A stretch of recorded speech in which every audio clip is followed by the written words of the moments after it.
into the day with the dawn ringing in my ears. Oh, I tune into my TV show. No better way, I gotta get myself into gear. Let's go. Oh, and I feel good today with my wake up in the morning espresso. I feel good today. It's my feel good breakfast show. Good morning. It is your Tuesday, and it's a chilly one at that.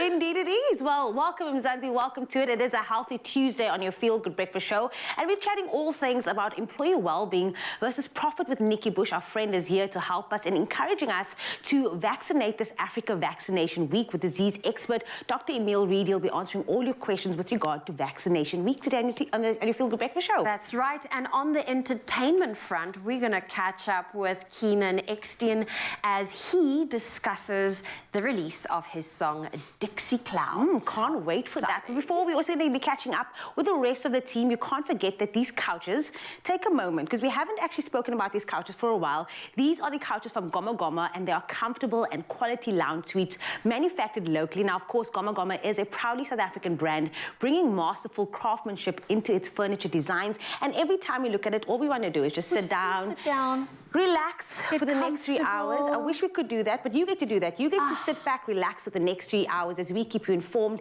entertained, and also connect with good-looking people like this man over here, Mr. Nature Boy. Good morning. Stop it, you. I like it. Oh, the lady's looking fresh as ever this morning, and I hope you are too. Mzansi, thank you for joining us this morning. Bright and early, it's your Feel Good Breakfast Show. And of course, we are always chatting to you when it comes to the Feel Good Breakfast Show because we love communicating, we love feeling you, we love seeing what's happening on your side of the world, and especially when it comes to sunrise pictures or everything else that's happening in today. And today is no different. This morning on social media, we want to find out from you what exactly is going on, especially when it's such a complicated and busy day that happens in our lives. And with this being Health Tuesday, we want to find out from you what are some of the tips or the things that you do to gain that composure and get your mental health back. For me, one of the best practices that I always operate on is when I wake up in the morning, take a big breath. Feel that life inside you. That's a blessing that you get every day, and that's the ability for you to make a choice to do whatever you wish today. Just make sure that it's embroidered with positivity and all the good stuff. Now, there's so many ways for us to improve on our mental health, and we've got some tips that you can do for every day, but maybe you can come through and tell us how you're keeping sane, how you're keeping in check in this crazy world that we're currently living in right now, and I hope that the rest of the day is going to be magic. One thing I can guarantee you, if you stick around for the next 3 hours, it is definitely going to be so. We're going to crush it this morning, and someone is standing by to do just that. Is Jamie Lee Domberg with the news. Cheers. Thank you so much, Mr. Nature Boy, and I'll start on the national front this morning. Now, Eskom warned yesterday that load shedding could be implemented at short notice due to a constrained national power grid. The power utility said there were delays in returning units to service and it had lost multiple generation units. It urged the public to reduce electricity consumption. Meanwhile, President Cyril Ramaphosa in his weekly letter assured South Africans that the government was doing everything in its power to eliminate load shedding. He said more flexible licensing requirements were in place to enable the construction of generation facilities by private investors. Then staying on the local front, of Gauteng's 11 municipalities, Ekurhuleni is the only one considered to be stable. Now, this has been revealed by Cooperative Governance and Traditional Affairs MECs Lebohang Mahile. He said Midvaal was at a very low risk of being dysfunctional. Other municipalities at risk and which require close monitoring include Tshwane, Johannesburg, Rand West and Sedibeng. Mfuleni and Merafong are dysfunctional and both under administration. Meanwhile, after almost 2 years, Gauteng Premier David Makhura has appointed former South African health attaché in Washington, Dr. Nomonde Noluchungu, as head of Gauteng's health department. Then looking to news on the international front, the World Health Organization says it has identified more than 100 people who came into contact with a new case of the Ebola virus in the Democratic Republic of Congo, the DRC. Now, it says they are being closely monitored for symptoms and vaccinations will start in the next few days. Over the weekend, the health authorities declared the third Ebola outbreak in Equateur province since 2018. A 31-year-old man who contracted the virus has died. The DRC has experienced 14 outbreaks, which have claimed thousands of lives. Then staying on the international front as well, a Japanese woman officially certified as the world's oldest person has died aged 119. Kane Tanaka was born in 1903 at a time when Japan was emerging as a global power. She married a century ago and had 4 children. Now, she spent her later years in a Japanese care home where she enjoyed board games and chocolate. In the year she was born, the Wright brothers carried out the first controlled flight of the motor-driven airplane, and the world's oldest person is now Lucille Randon, a 118-year-old French nun. And then the critically endangered black rhino and near-threatened white rhino will be reintroduced to Zinave National Park in the south of Mozambique. Now, a plan to reintroduce rhino species to the park, which became extinct there 40 years ago, has been announced by the governments of Mozambique as well as South Africa. Now, more than 40 rhinos will be moved to a specially constructed high-security sanctuary in the 4,000 square kilometre park. The rhinos will be translocated from South Africa over a period of 1 to 2 years. The project is being spearheaded by the South African NGO Peace Parks Foundation, as well as the Exaro Resources Company, a coal and mining firm.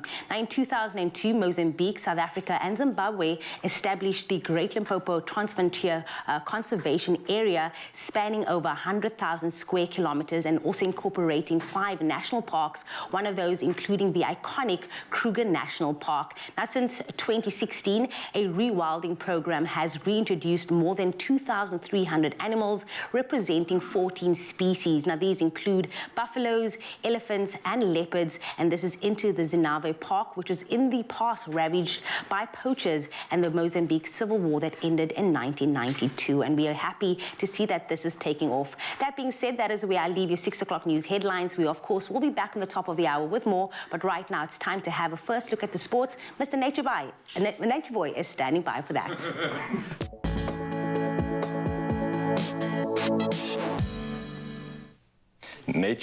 Nature boy, nature man, it doesn't matter. I'm here to serve you with the latest when it comes to the sport news this morning. And starting off with rugby, what a contest we had last night with scrum half Bernard van der Linde scoring a try at the death as UP Tuks edged Mighties 29-23 in a dramatic final staged in Stellenbosch last night. Now, this title victory equals the most number of Varsity Cup trophies won by a side, and Mighties and Tuks have now each won the competition 5 times in total.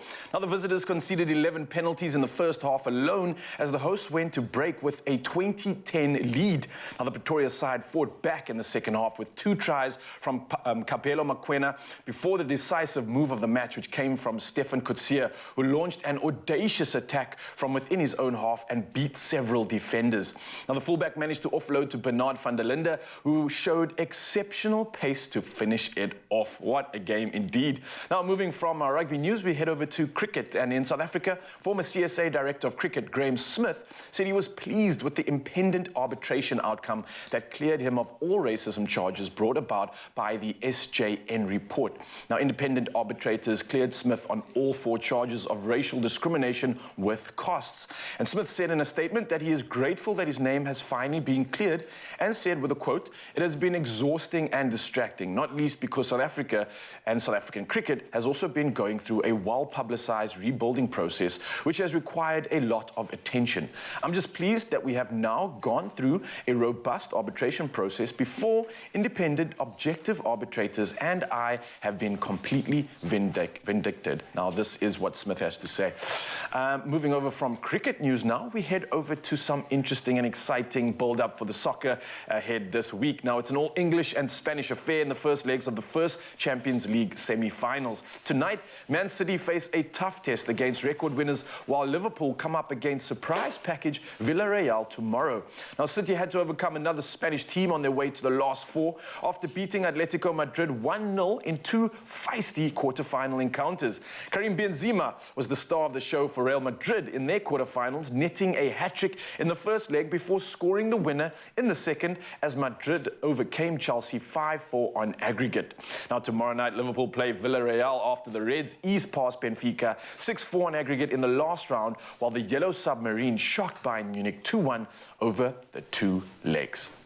Now, so much more sport to talk about right now, and next up we're talking about multi-sport action. Formula One world champion Max Verstappen and triple Tokyo Olympic gold medalist Elaine Thompson-Herah won the Laureus World Sportsman and Sportswoman of the Year awards. Now, Dutchman Verstappen follows Rafael Nadal, who won the men's award last year, and his great rival Lewis Hamilton, who shared the men's prize with Lionel Messi in 2020. Now, the Italian men's football team, who followed winning the Euros last year with missing the World Cup this spring, were still voted the Team of the Year for a second time. A British tennis star Emma Raducanu, who has struggled for consistency since winning the US Open last year, received the Breakthrough of the Year award. NFL quarterback Tom Brady received a Lifetime Achievement Award, while Valentino Rossi won the Sporting Icon Award after retiring in November at the end of a 25-year career. Well, so much sport action to report on. Of course, we are carrying on with the headlines, and next up we've got the news, and here's the beautiful Tapiso Makupela. Oh, sorry, weather.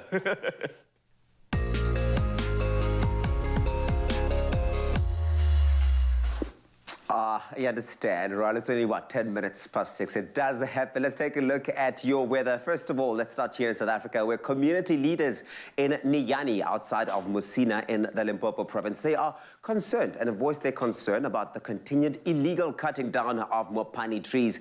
It's one of Limpopo's biodiversity hotspots, and the trees have been preserved there for many years. However, some community members continue to fell them as their livelihood depends on selling the firewood.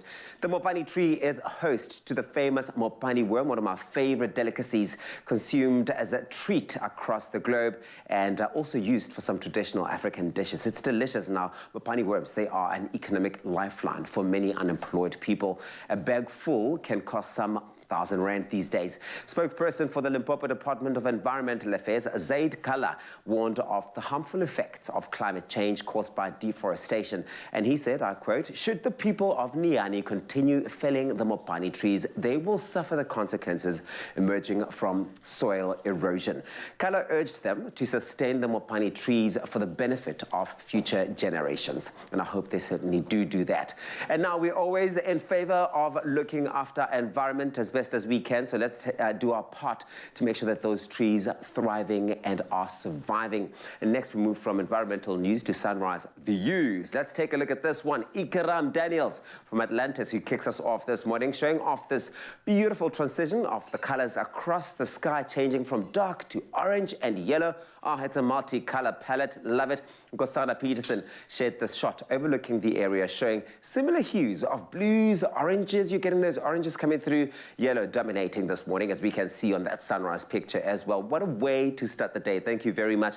Please, we really do want to see what it's looking like on your side of the world. Get your pictures through to us on Expresso Morning Show SABC3, and that's our Facebook page. Now, let's take a look at those temperatures. 70% chance of rain out in Polokwane. Sun and rain. 12 is your low, reaching a high of 22. That's what your temperatures are looking like.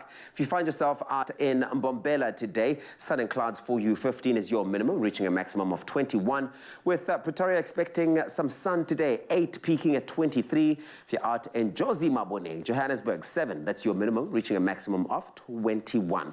Mahikeng, it's sunny out there today. 6 is where you start off a bit cold, peaking at 24, with Klerksdorp starting in at a low of 3, reaching a high of 22. Kimberley 5 and 21, with Bloemfontein starting off at 1 and reaching a high of 19. Richards Bay, sun and clouds, 15, your minimum, reaching a maximum of 23. With Pietermaritzburg starting off at 8 and peaking at 21. Durban, 15 and 23, sunny times today, with Mthatha coming in at a low of 6, reaching a high of 19. East London, 13 and 22, with Craddock at 3, reaching a maximum of 19. Sunny times in Gqeberha, 12 is your low, reaching a high of 20. George, 9 and 18. The mother city, that's Cape Town, sunny times for you today, 11 is your low, reaching a high of 20, with Worcester coming in at 8 and 23. Sun and clouds for Sutherland, 2, your minimum, reaching a maximum of 18. Last not least, Uppington coming in a low of 9 for you and a high of 26. And that's what your weather's looking like, and hopefully that sets you up for a feel-good kind of Tuesday. Let's see what's happening in fashion and styling and options and all of that with Zoe.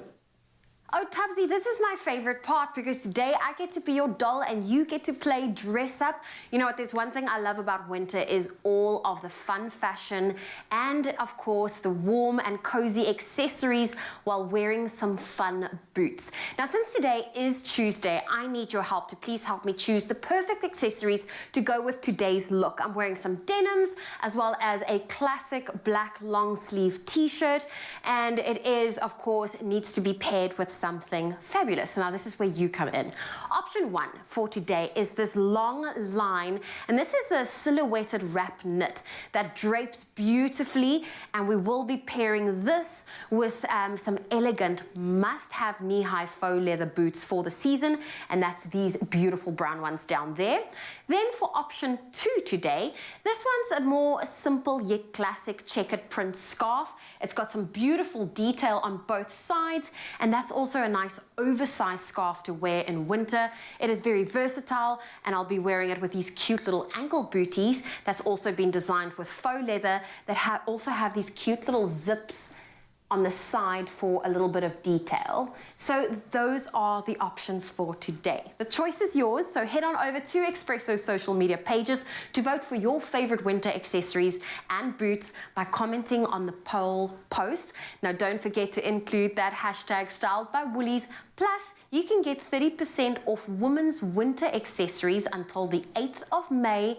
Hint, hint, Mother's Day is coming up. Now, you can shop this offer at Woolworths. You can do so in-store, online, and on the Woolies app. Which one's it going to be? Pop, pop, pop, pop, pop, pop, julep. Pop, pop, pop, pop, pop, pop, julep. Pop, pop, pop, pop, pop, pop. Woo!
It's my feel-good breakfast show.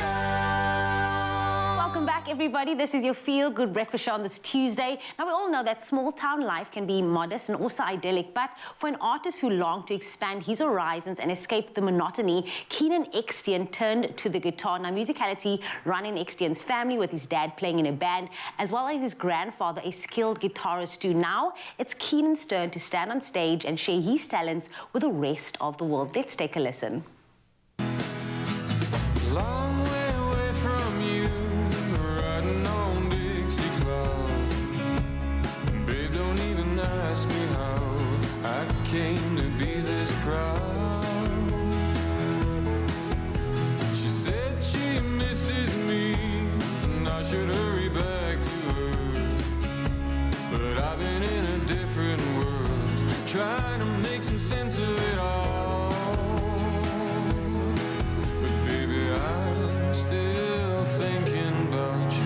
Keenan Extian is here on your Feel Good Breakfast Show. Please give him a welcome, everybody. Welcome. Welcome, welcome. Good morning. It's Thank so you very good to much, have you. I mean, I say small town. Where exactly is small town? Small town, that would be around Kraaifontein side. So, I mean, as small as that would feel to you. Is it the small part of Kraaifontein? Okay, got it. So from Kraaifontein, here you are on a national platform. How does that feel? I mean, it's a full circle moment for me, for Yeah. you. I can imagine, I mean, your dad, your grandfather, all being in the music industry. Yeah. Here you are taking on, you know, that baton and running your own race. How does that feel? Yeah, it's very surreal being here. I mean, it feels very normal once you're actually in it, but it's quite a blast. Can't explain it. I mean, just watching the music video of your song, Yeah. I'm trying to get where your musical influences come from. I'm seeing a bit of Elvis Presley, I mean, with the old school vibe. Where would you say your musical influences come from? Wow, it ranges all across from like the swinging 20s, classic stuff like that, and then all the way through to the 60s and 70s. It stops around 90s. I wouldn't say like anything further than that. But yeah, let's say 60s, 70s, and 80s are my favorite. We love era. it. We love all kind of music here on the Yeah, show. yeah. But Dixie Clouds is your latest single to come out. Yeah. Tell us all about the process in creating this sound and also writing this beautiful song. Okay, well that one started around, I'd say 2020. I got that one jotted down when I just started a little YouTube channel just to try and get some exposure actually before all of the real music happened.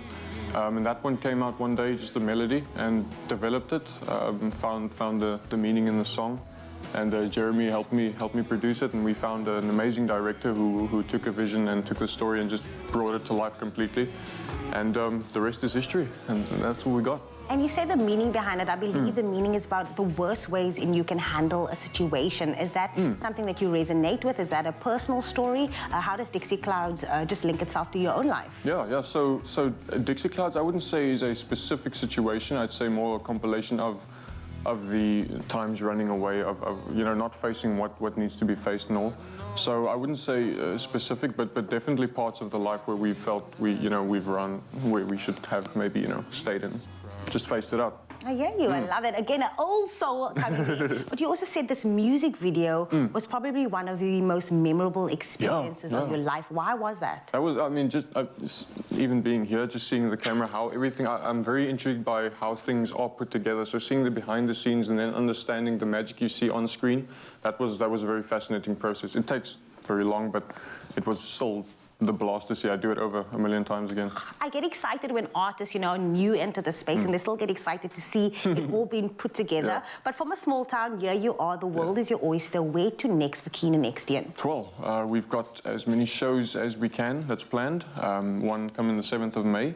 And then we have a little tour that's actually planned for Europe, end of July. And then we're going to see if we can release a little EP before we leave as well. From Kraaifontein to the world, but Keenan Exton is here on your Feel Good Breakfast show with 3 original performances. Thank you so much. Thank you very much for having me. This morning. Really appreciate You it. stick around, don't go anywhere. I cannot wait to hear the magic of this man, and he definitely does look like he's got some old school appeal, and we are here for him, Zanzi. But today we are revealing another secret to delicious, fluffy, gluten-free vanilla cake. B-Well's lemonade mayo. Oh, this is something interesting and something you're gonna absolutely love. And it's topped with a creamy vanilla buttercream. And this cake is absolutely worthy of applause and celebrates wellness and flavor all in one. Now, Pumla is here, Pumla Brooke Thoma, here to show us how it's done. And it's been a year since she's been in the kitchen, so I'm so grateful to have her back. How are you doing, Pumla? I'm doing well. Good to see you again. Yeah, last time we were going crazy. All of us were in the kitchen having fun. Yeah, dance. A year goes by quickly, though, and we've missed out on some of your good recipes. So are you back for more? Yeah, I am. At your service. At our service, Adam Zanzi's service, as we like to say. Indeed. So we're doing something crazy, and we're using our hero ingredient in a very curious way. We're using the lemonade from B-Well to kind of get involved in this cake. Something people haven't heard of before, but bet your bottom dollar it's going to taste really good, right? Of course, indeed, you said it's fluffy. Yeah? And moist. Oh, love it. That's what the B-Well mayo does. Okay. And the combination of the oil, it gives the cake moisture. Bring it on, and especially when it comes to gluten-free, because you always have that crumbly texture if you don't prepare it right. So I love the fact that we're bringing the moisture back Yeah, to it it with holds something like everything this. together. All right, let's get into the cooking, because I see I've been tasked with, looks like the icing sugar. What are you going to be busy You with? better on not your side? disappoint there. No pressure from Pumla. Okay. What are you busy Okay, with on so your what side? I have here is a mixture of eggs Okay. and sugar. All right. Then from here, I'm going to mix my oil. All right. So you're popping the oil in, yeah? So those are your wet ingredients, Yeah. and vanilla. Just over a teaspoon of vanilla. Okay. Mix the two together. And then from here, we'll proceed this way. This way, all right. While you're busy with that, I want to talk about the ingredient that we are using because I've never known that you could even incorporate this in the cake, but this is awesome. So, Bewell's lemonade, right? It's a flavored mayonnaise range, Yes. which gives you the taste you want with the high omega-3 need. Now, the mayonnaise is also naturally gluten-free, GMO, dairy, and egg-free. So this is welcome for almost anybody. Now, they are ideal for making dips and dressings for salads and being the base, like this one, for a tasty wrap or even a cake. And the entire range ensures that you are picking the healthy alternative to your everyday staples. Yes, please. And of course, on top of that, it's giving you the comfort of knowing that you are making the correct choice for not you only, but your entire family. So come through all the good stuff here. Pulma, you're still busy with the ingredients over here. What's the next step, by the way? Now we've got our dry ingredients. Okay. So this is your gluten-free, gluten-free flour. Okay. So you've got almond flour, nut flours. Those are your gluten-free So you've got some good options there as well. Yes, All right, yeah, nice. of course, healthy, loaded with nutrition. Yeah. Baking powder, Okay. that's your rising agent. It's nice and simple so far. Yeah, it's very simple, I just get the hang of straightforward. this, You yeah? whisk the two together And then until they are well incorporated, of course. Yeah. And then I would imagine that that's going to go into the wet ingredients, or we're waiting for that for later? Indeed, but we have to go to our milk first. All right, step 3. Oh, yeah, Yeah, step three-step three, we cake. I like provide this. now our Okay, wet okay. ingredients. So, mayonnaise. So, our flavored mayo, we use about half a cup of Okay. it, incorporate it in the milk. And this is what you said is... That's also actually- your omega-3. Yes, like you right? said, the omega-3 coming through from the lemonades. But on top of that also, you mentioned this is what's going to give it that moisture and reduce the crumbly texture that you often get in gluten-free meals. So I love that we're Yes. compensating with that and bringing that real, true sort of authenticity back to a cake, which is essential. I mean, when you're looking for that creaminess and that moisture, then this We are is going to all tick that looking box. for- There's nothing as worse as, falling apart cake. Then it's basically a biscuit, right? Or a crumble.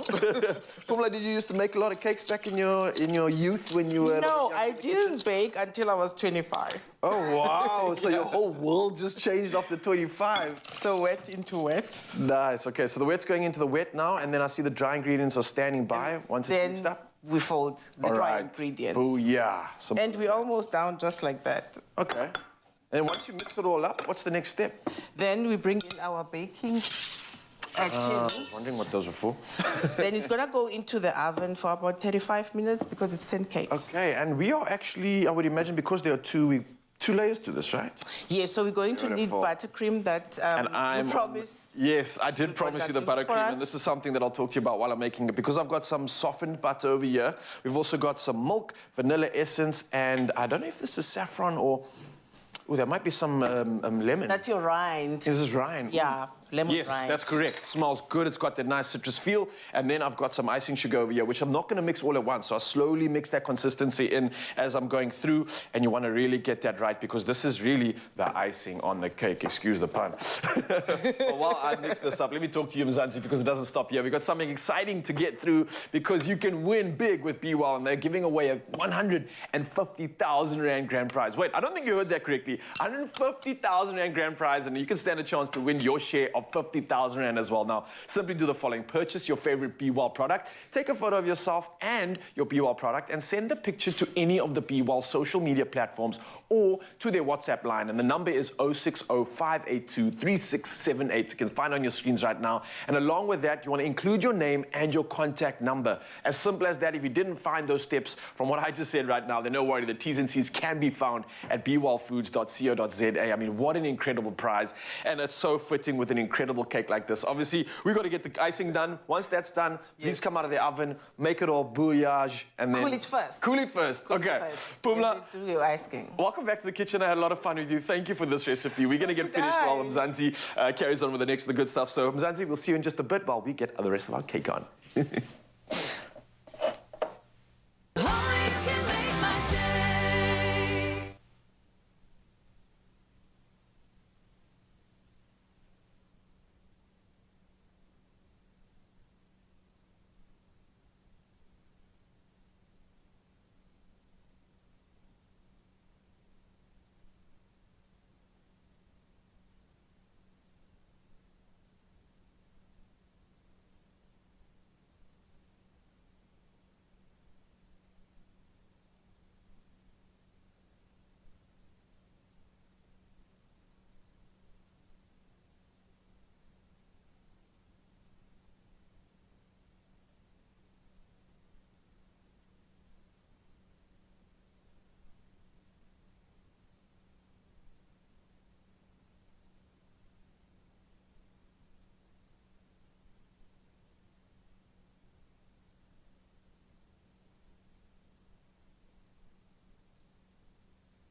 It's your feel-good breakfast show, Expresso, and as you know, we chat about a variety of different topics, and today is no different.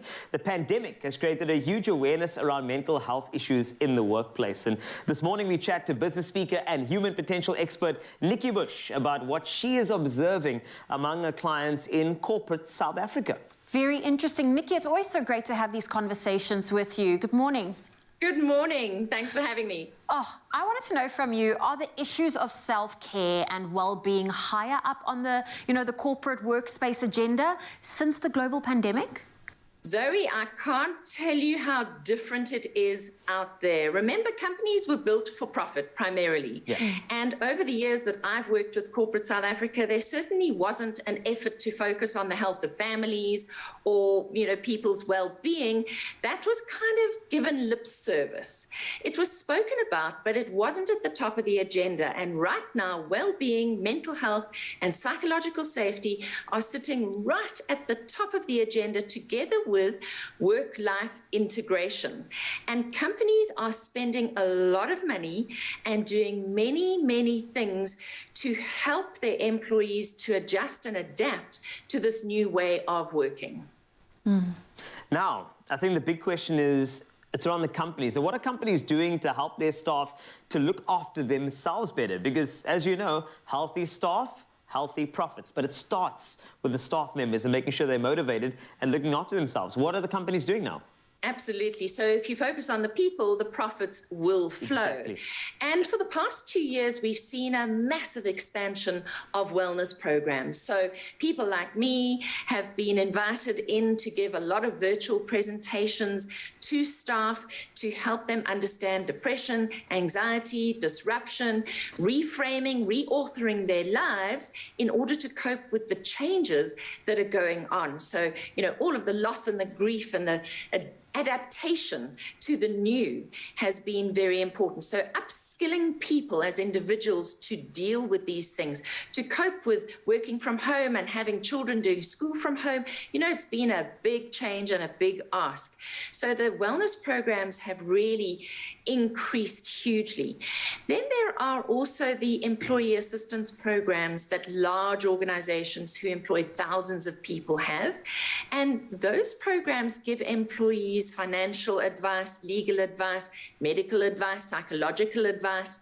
So employees can call in any time to ask for assistance.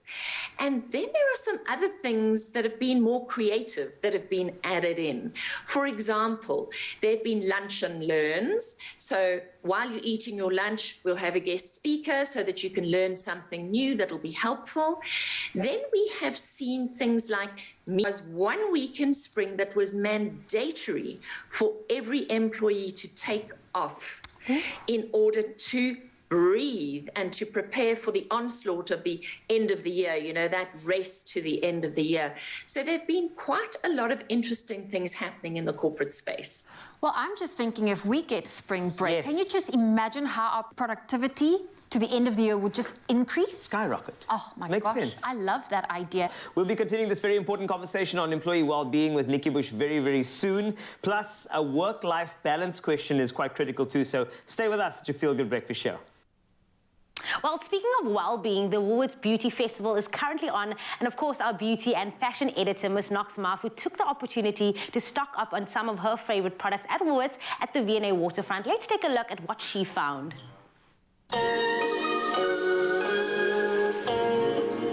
Mzansi, when I'm at my favorite Woolworths beauty department, it means it's time for spoils. And now we have even more reason to celebrate because the beauty festival is now on, which means you can get up to 20% on 2 selected beauty products up until the 1st of May 2022. Now, before you come rushing into store to get your favorite products, come with me as I get my favorite beauty buys. Let's go.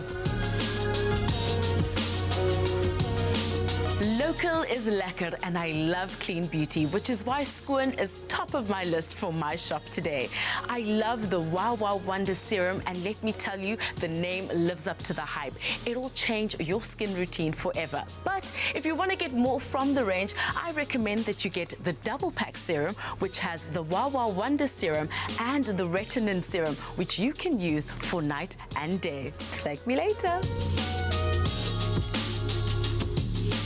Dark spots are a thing of the past with the Clinique Even Better Radical Dark Spot Corrector. Now, this product is ideal to use just before you moisturize your skin and helps improve with acne scars, age spots, and dark spots. Get that autumn-inspired glow with the 6-pan W Beauty eyeshadow palette. It comes in incredibly richly pigmented colors and is crease resistant, which means you can dazzle people with a defined eye. This product is approved by Beauty Without Cruelty and is vegan friendly. Kick off your pamper session with a luxurious bath using the Long Market Soap Company fragrance soap. It comes in a range of fragrances. It'll be hard to choose, but I'm sure you'll find something that you like.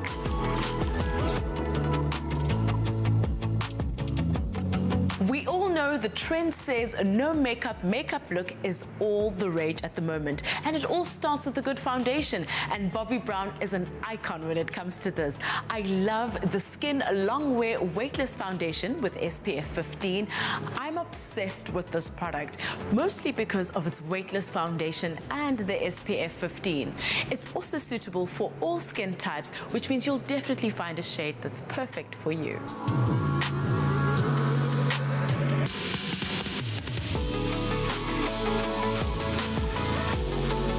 Wake up, moisturize, and conquer the world. I love a good deal, and that's exactly what I got today. Remember, the Beauty Festival is until the 1st of May 2022, and you can get 20% off 2 selected beauty products, and you can shop this deal in-store, online, or on the Woolies app. Get shopping. One thing about our fashion and beauty editor, Ms. Knox Mafu, is she will plug you. So the W Beauty Festival is now on, and of course you can shop it in-store, online, or on the Woolies app.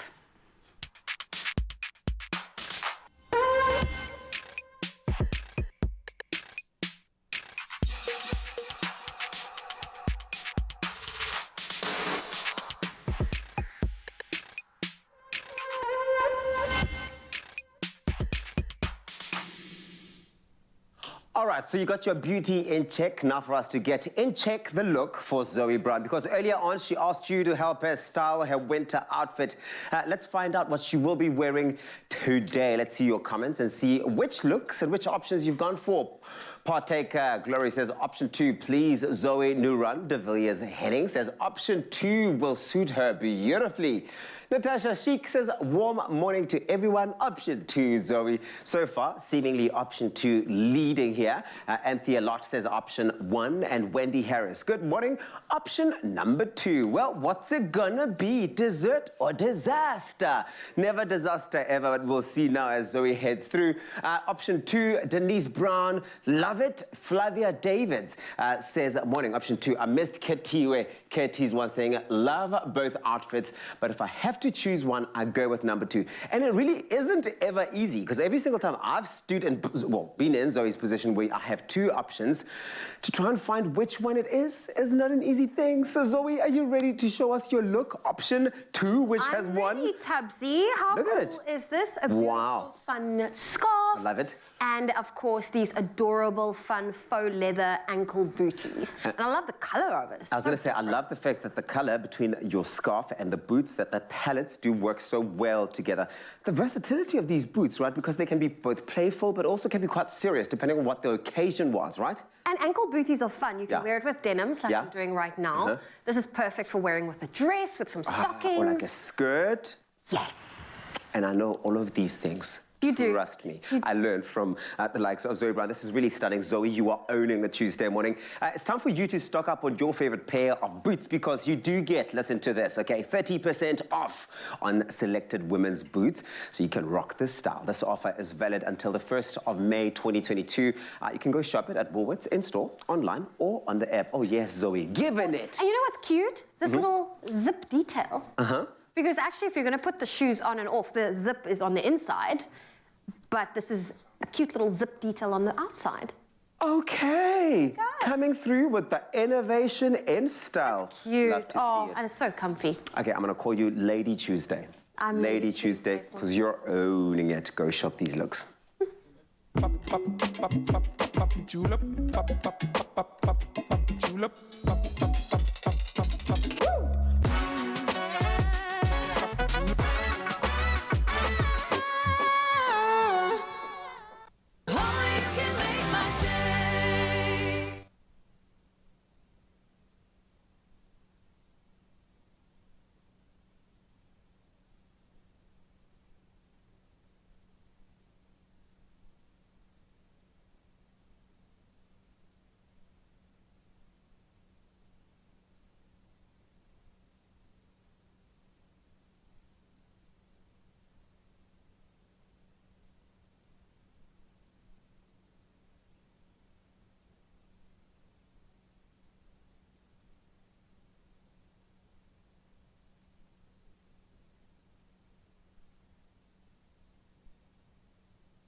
continue our conversation with business speaker and human potential expert Nikki Bush, discussing the link between employees' well-being and profit. A very, very current topic, I think, especially given that we are 2 years into this pandemic.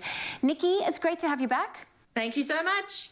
Now, when it comes to self-care and well-being high on the agenda in the workspace today, what does this mean for work-life balance? Are people finding it possible? I think that the great thing that's happened through the pandemic is that work-life balance, I prefer to call it work-life integration, has got to the top of the agenda. In other words, organizations, corporates, companies no longer just see you as an employee who is there to help the company make a profit, but they see you as a whole person today. It's not just you in the office, but it's you in the office plus all the other responsibilities that you carry in your life. And for the very first time, this is being acknowledged. And I think that this puts us all in a very positive space where we are able to see each other, fully see each other, as well as nurture and support each other for the first time.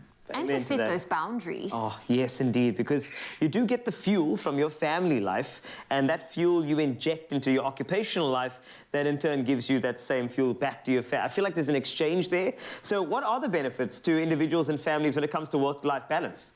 That word exchange is very important, Carl, because actually people are exchanging a minimum of 8 hours a day of skill and value to their organization, which is more than they actually exchange with their family in waking hours. So we need to understand that. And we need to be seen, you know, as this whole person, bringing our whole self to the table at work, which means that you are still a wife, a mum, a dad, etc. You bring all of that to the table. And then when you're home, whether home, you know, there's this blurring of the lines today. When you're home, you also don't leave your work self totally at work either, because let's face it, we are one person with many avenues of self-expression. And for the first time, that is being acknowledged. So what you do as a mum or a dad actually does qualify you in some way to do a better job at work, because you actually are a manager at home, even if you're not a manager at work. And that's quite tricky. Yeah. Now, Nikki, when it comes to, you know, giving our viewers tips, I think it's very important that we get it from you. How can our viewers take a breath, really just switch off, be present with the family, and really invest in their own well-being? Take a big deep breath, ground yourself, and intentionally use this time to take walks in places where you've never been before, whether you're on holiday or whether you're in your own suburb.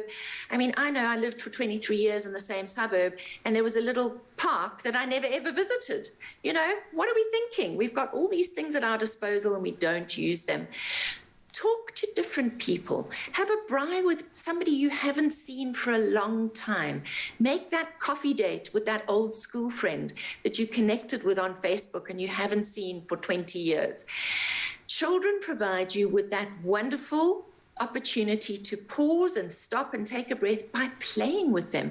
The weather is still beautiful at this time of the year, and you might create an obstacle course in your garden. You might go on scooters riding through your suburb, or bicycles through a cycle park. Cook, open those recipe books and pick out recipes that you've never made before. When we do things that are different to the norm, it makes our brain switch track. And that is really important for refreshing what's going on in our head, just as it's important to give our brains different things to see through our eyes. And right now, the cosmos is out in full force. Find a local park or go on a drive where the cosmos is out in bloom, because that's like a magnificent sensory painting, and it gives your brain 1,000 reasons to take new pictures to refresh itself. Wow. Yes. No, I think this is beautiful because, I mean, if you look at the Easter break, if you look at the coincidence of it representing things like rebirth, I think that's exactly what you should do for our own souls. So thank you, Nikki, for giving us that encouragement. And also the great thing is, Zoe and I need to note, is that HR was listening to you with regard to a spring break. And that should be implemented immediately. And now that it's on live TV, they can't go back on their word. Thanks, Nikki. Thanks, Carl. Absolutely love this conversation. Oh, it really was a good conversation, but if you're looking for more information, you can get a hold of Nikki's book. It's called Future Proof Yourself, and you can visit her website at nikkibush.com. Spring break coming soon. Absolutely vital conversation, and we're going to continue with that theme right now as we prepare you for a better mental state. Now, we're talking about researching our movements right now, and research shows that people who exercise regularly have better mental health as well as emotional well-being and lower rates of mental illness. Now, taking up exercise seems to reduce the risk of developing mental illness and also seems to help in treating some mental health conditions like depression as well as anxiety rife within our world right now. So today, we've got the man, the myth, the legend. His biceps are real. I promise you that. They are the size of quads, but that's just what he is. It's Heinrich Bassard in the building. He's going to be taking us through a full body workout that is sure to benefit you both physically and, of course, mentally on our Health Tuesdays. Heinrich, how are you doing this morning, brother? Thank you so much for having me. It's always the best. I always feel like it was the best intro I ever get in my life. So I wish I can get this every morning when I wake up. I need more time so I can actually explain all of this, but Jamie and I are always excited to work out with you. Oh, yeah, I'm also here, guys. Romance between Hi. you two.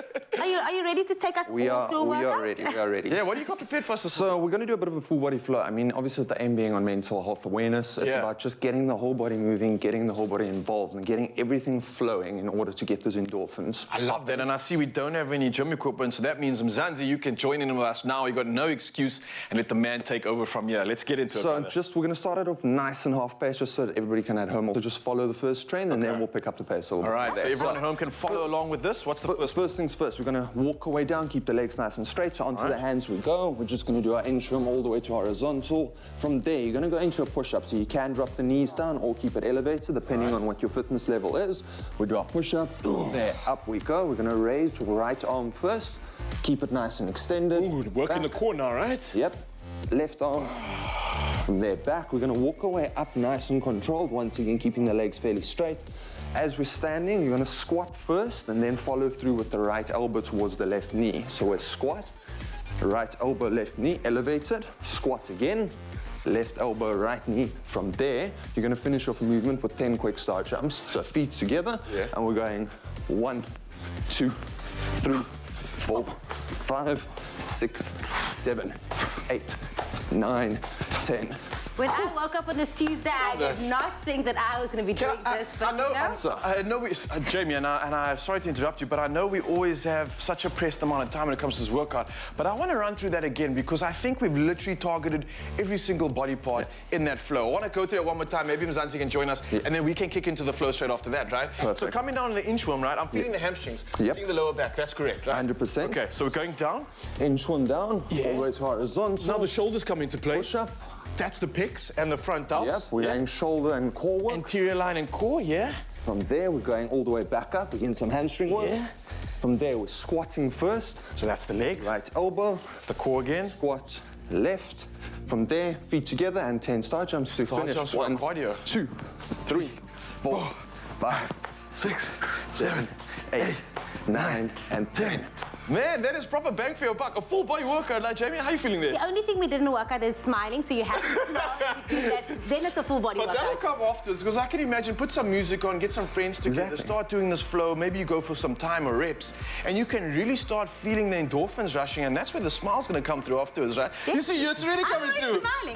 And it's contagious, so it's even better. Yes, I like that, and see the it's flow. contagious. Right, so let's get into our flow, Mzansi. This is your chance to join in with us, get some music on, and get some friends around wherever you are. Let's get involved. Ready for this? Let's go for it. Let's go down. Inchworm down. Nice and controlled. Push up. Raise the arm. Raise the arm. Walk your way back up. Squat first. Elbow. Squat. Elbow. Feet together. And 10, 9, 8, 7, 6, 5, 4. Let's go again. 3. Hands up. All right, let's go. You're feeling it now. The endorphins are coming through. Raise. Raise. Walk your way back. Come on, Ralph. Squat. Elbow.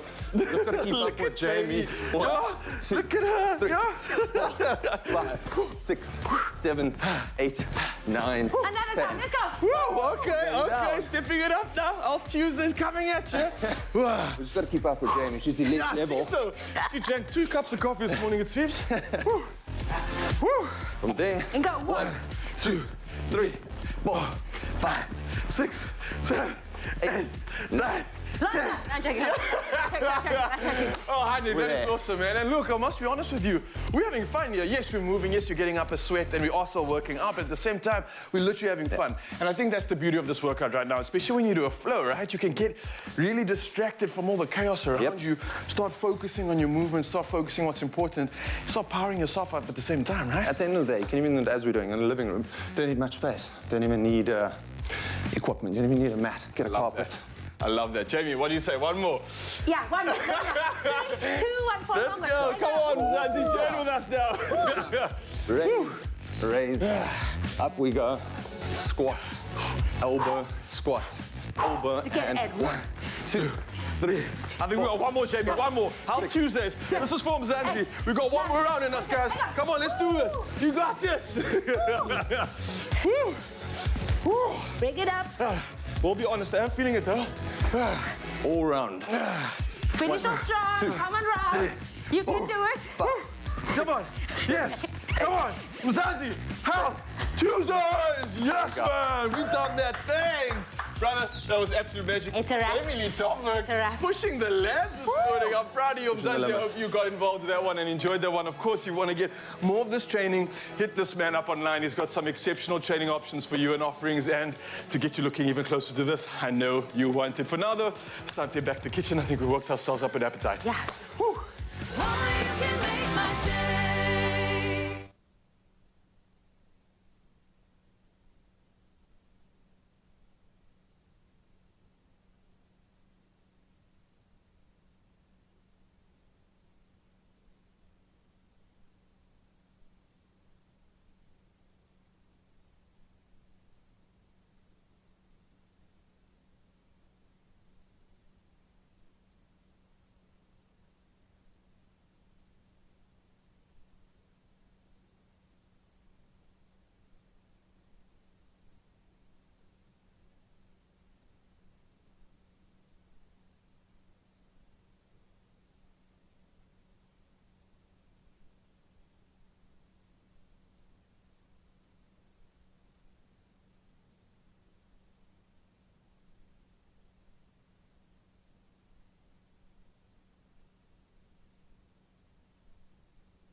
We are back with the best of the best in the All-Star Season 10 of Tropica Island of Treasure.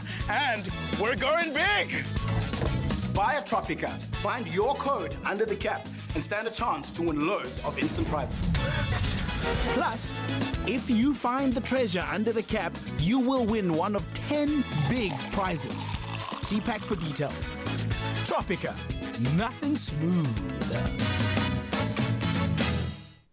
It's my feel-good breakfast show. Welcome back to it. Yes, it is your Feel Good Breakfast Show. We're live here on S3, the 26th of April 2022. You're just in time for a whole lot of Feel Good coming your way. Right now, though, it's the top of the hour. Time for us to find out what's happening in and around our world. It's time for the news with Zoe Brown. Well, let's start off with those national headlines. A technical team of the United Nations in South Africa has arrived in KwaZulu-Natal as part of a 3-day visit to the flood-ravaged province. Now, the team, comprising members from various UN agencies, will meet with KZN officials to assess where the UN could lend a helping hand. The preliminary cost estimate of the damage after the recent floods is 17 billion rand. A provincial government spokesperson, Lennox Mabazo, said they were currently still focusing on first-line assistance to victims and also providing support to families who need to bury their loved ones. And staying with local news, Eskom warned yesterday that load shedding could be implemented at short notice due to a constrained national power grid. The power utility said there were delays in returning units to service and it had lost multiple generation units. It urged the public to reduce electricity consumption. Meanwhile, President Cyril Ramaphosa, in his weekly letter, assured South Africans that the government was doing everything in its power to get rid of load shedding. He said more flexible licensing requirements were in place to enable the construction of generating facilities by private investors. Now, moving to news abroad, the board of Twitter has agreed to a $44 billion takeover offer from the SA-born billionaire Elon Musk. Musk said Twitter had tremendous potential that he plans to unlock. He also called for a series of changes, from relaxing its content restrictions to eradicating fake accounts. The firm initially rebuffed Musk's bid, but it will now ask shareholders to vote to approve the deal. Musk is the world's richest person with an estimated net worth of $273.6 billion, mostly due to his shareholdings in electric vehicle maker Tesla.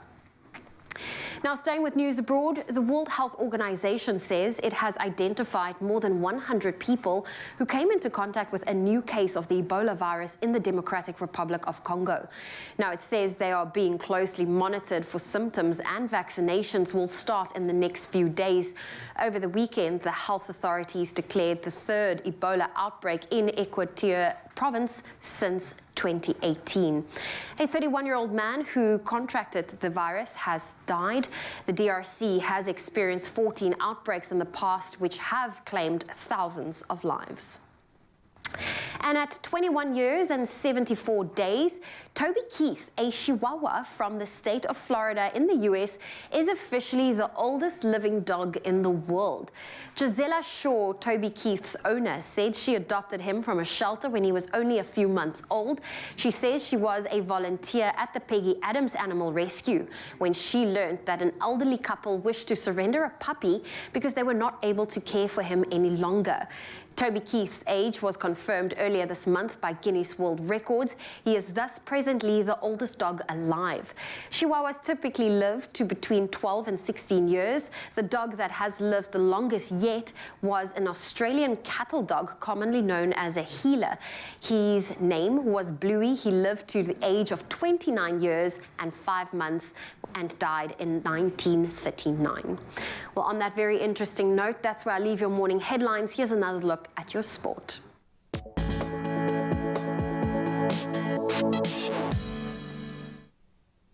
Thank you so much. So now to report on the incredible action when it comes to sport this morning. And last night we had quite a game when it comes to rugby. Now, scrum half Bernard van der Linde scored a try at the death as UP Tuks edged Amatis 29-23 in a dramatic final staged in Stellenbosch.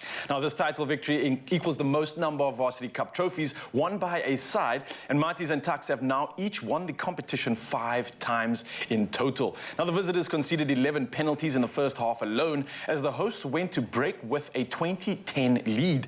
Now, the Pretoria side fought back in the second half with 2 tries from Capello Makwena before the decisive move of the match came when Stefan Kutsia launched an audacious attack from within his own half and beat several defenders. Now, the fullback managed to offload to Bernard van der Linde, who showed exceptional pace to finish it off. From rugby news now, we head over to cricket news, and former CSA Director of Cricket, Graeme Smith, said he was pleased with the impending arbitration outcome that cleared him of all racism charges brought about by the SJN report. Now, independent arbitrators cleared Smith on all 4 charges of racial discrimination with costs. Now, Smith said in a statement that he's grateful that his name has finally been cleared and quoted, "It has been exhausting and distracting, not least because South African cricket has also been going through a well-publicized rebuilding process which has required a lot of attention. I'm just pleased that we have now gone through a robust arbitration process before independent, objective arbitrators and I have been completely vindicated." Now, this is what Smith had to say. Well, from our cricketing news now, we head over to soccer news and excitement ahead this week. It's an all-English and Spanish affair in the first legs of the first Champions League semi-finals. Tonight, Man City face a tough test against record winners, while Liverpool come up against surprise package Villarreal tomorrow. Now, City had to overcome another Spanish team on their way to the last 4 after beating Atletico Madrid 1-0 in 2 feisty quarter-final encounters. Karim Benzema was the star of the show for Real Madrid in the first quarter-finals, netting a hat-trick in the first leg before scoring the winner in the second as Madrid overcame Chelsea 5-4 on aggregate. Now, tomorrow, Liverpool play Villarreal after the Reds east past Benfica 6-4 on aggregate in the last round, while the Yellow Submarine shocked Bayern Munich 2-1 over the 2 legs. Well, from all our sporting news, we're wrapping up with some multi-sport news action. And Formula 1 world champion Max Verstappen and triple Tokyo Olympic gold medalist Elaine Thompson-Herah won the Laureus World Sportsman and Sportswoman of the Year awards. Now, Dutchman Verstappen follows Rafael Nadal, who won the men's award last year, and his greatest rival Lewis Hamilton, who shared the men's prize with Lionel Messi in 2020. Now, the Italian men's football team, who followed winning the Euros last year with missing the World Cup this spring, were voted the Team of the Year for a second time. Now, British tennis starlet Emma Raducanu, who has struggled for consistency since winning the US Open last year, received the Breakthrough of the Year award. Now, NFL quarterback Tom Brady received a Lifetime Achievement Award, while Valentino Rossi won the Sporting Icon Award, and this after retiring in November at the end of a 25-year career.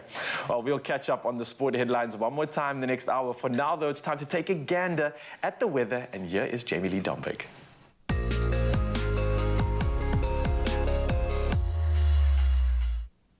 Thank you so much, Nature Boy. Now, wonderful conservation news from the US as the sights and sounds of spring began to unfold in the Alligator River National Wildlife Refuge in North Carolina last week. Now, something monumental was also unfolding on the landscape, a new litter of red wolf pups and renewed hope for survival of a species. Now, a litter of 6 wild red wolf pups, 4 females and 2 males, had been born for the first time in 4 years in the wild. The news brings hopes for the species as few remain in the wild. Now, before the new pups, there were only 8 known red wolves left in the wild, and experts estimate there are only about 15 to 17 in total. There are also 241 red wolves in captivity. Now, red wolves were once abundant in the US, but hunting and habitat destruction drove population numbers down. So the birth of the 6 pups is considered a major victory for the survival of the species. Then, from some promising news in nature conservation, we return to our own shores as we showcase the sunrise images captured by you, our lovely viewers. Now, Nick Lombard from Dinokeng Nature Reserve took this incredible shot as the sun begins to peek up from behind the trees, casting a lovely lens flare. We also had Geraldine Flatwell from Simonstown, who was watching the day begin over her area as she captured this very soft, huge shot of the day beginning, showing off a glow in the distance. And that is how you set the tone for the rest of the Tuesday. But that being said, here is your temperatures for the day. For you, Polokwane, do expect a low of 12 that will peak at 22. If you do find yourself in Umbambela, do expect a range of 15 to 21 as well. Pretoria, for you, your minimum is 8 and a maximum of 23, as well as Johannesburg. Do expect some sunshine today with a range of 7 to 21. Mahikeng, for you, it is 6:24. Klerksdorp can be seen with a low of 3 and a high of 22, as well as Kimberley do expect expect a range of 5 to 21. Bloemfontein, for you, it is 1-19. Richards Bay, for you, it is 15-23. And for you, Pietermaritzburg, do expect a range of 8 to 21. If you do find yourself in South Africa's playground today, Durban, your minimum is 15 with a maximum of 23. Mthatha, for you, it is 6-19. East London can be seen with a low of 13 and a high of 22, as well as Cradock ranging from 3 to 19 as well. Gqeberha, for you, it is 12-20. George can be seen with a range of 9 to 18, as well as the mother city, Cape Town, do expect a minimum of 11 and a maximum of 20. For you, Worcester, it is 8-23. Sutherland, 2-18. And last but definitely not least, Uppington, ranging from 9 to 26. Well, that is where I leave your 7 o'clock weather update here on your Feel Good Breakfast Show. Oh, you're just in time for a whole dose of Feel Good here on your Feel Good Breakfast Show, because Keenan Eckstein is in the house out of a small town. Yes, Kraaifontein, stand up. It's your chance to shine today. This man is about to have your Feel Good elevate to a whole new level. The sound is unlike anything you have heard before. It's a brand new one. You got to see a teaser of the video. Here he is with the jam. It's called Dixie Clouds. Guys, do your thing. Thank you very much, Mzansi.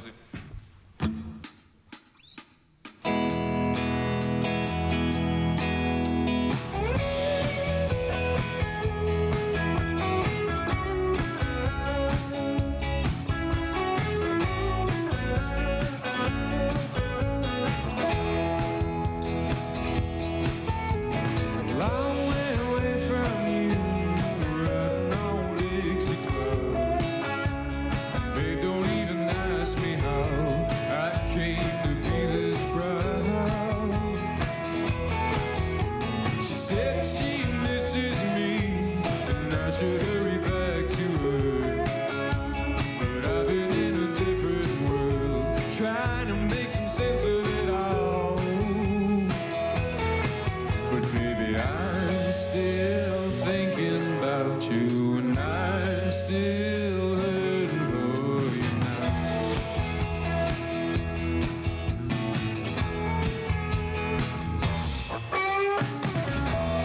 Don't you wish it was all the same? If I knew your name and who you were in the moment, and wouldn't it be easier if it were me that could cure the disease inside of your heart? Now, love would have saved your problems, would be solved in a day, but it wouldn't really matter, 'cause you said it never mattered anyway. Now, lovers come and lovers go, but lovers, they don't really know what's going on inside of your heart. But baby, why am I still thinking about you? And why am I still hurting for you now? For you now. Don't you wish it was all the same? If I knew your name and who you were in and wouldn't it be easier if it were me that could cure the disease inside of your heart? Give it to me.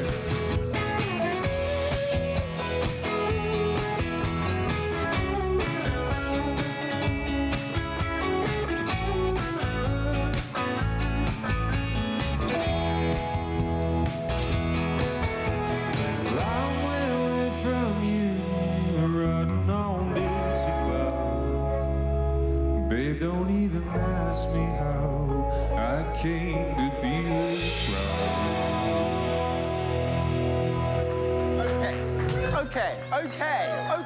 Okay. What did I tell you? You were going to be blown away by this. It's Keenan Eckstein here on the Feel Good Breakfast Show. What did you think of this cryptic lyrics? Oh, yes, they are. But you get to make the message yourself. Let us know. #Expresso Show. More with him a bit later on.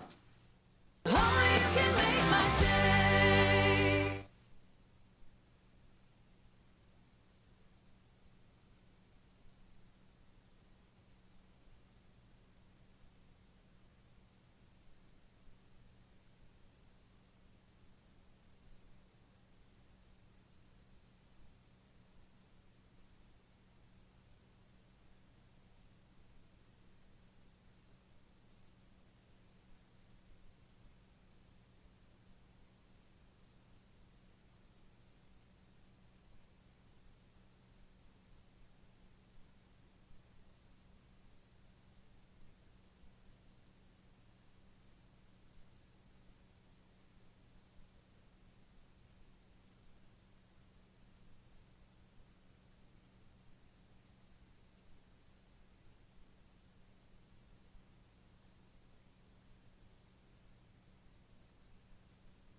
We are celebrating Mother's Day with Panado.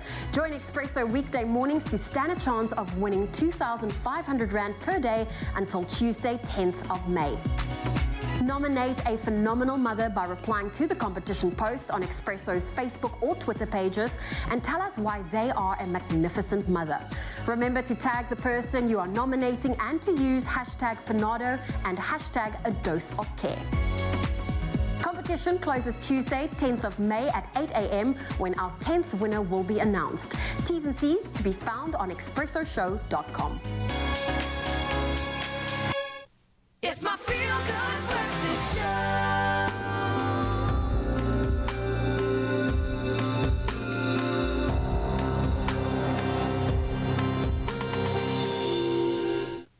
Welcome back. Mzansi, your Feel Good Breakfast Show. And of course, with Hulse Tuesday kicking off already this morning, we've got something lined up that is just in line with it. Now, it's Africa Vaccination Week, and this is celebrated each year in the last week of April, and it aims to promote the use of vaccines to protect all Africans against disease. Now, vaccines are one of the greatest scientific innovations of all time. It's also helped in halving child deaths globally in the last 30 years. That's halving child deaths in the last 30 years. Today, vaccines protect us against over 20 diseases, and that's from the likes of pneumonia to cervical cancer and Ebola, and that's saving countless lives every single year. So we're joined by our good friend of the show, HIV and infectious disease expert, Dr. Emil Reed, who's here to unpack this incredibly important topic. Dr. Emil Reed, how are you doing this morning, firstly? Good morning, Ryle. Hope you're well, man. I'm fantastic. You're looking good. Is that your office, by the way? It's my office, and Einstein as well. Very nice stuff, man. But look, let's talk about this hotly contested topic over the last 2 years, and let's get educated, because we've spoken a lot about vaccines over the last 2 years, but anyone that still doesn't know or still is wary about the vaccines, maybe you can just shed some light exactly on how it's developed, what kind of time frame is involved in developing them, and maybe just a bit more about it. Absolutely. Ryle, on average, it takes about 12 to 36 months to manufacture a vaccine before it's ready for distribution. So quite a long time. And the reason for that is vaccines are complex biological products with lengthy manufacturing and control processes. The quality control represents, in all likelihood, about 70% of the full manufacturing duration. Successful manufacturing of high-quality vaccines require international standardization of starting up materials, production and quality control testing, and the setting of high expectations for regulatory oversight of the entire manufacturing process from start to finish, all while recognizing that the field is constantly changing. All the components that we need for manufacturing and the processes as well, testing methods, their reagents and standards have to comply with the standards defined for good manufacturing policies.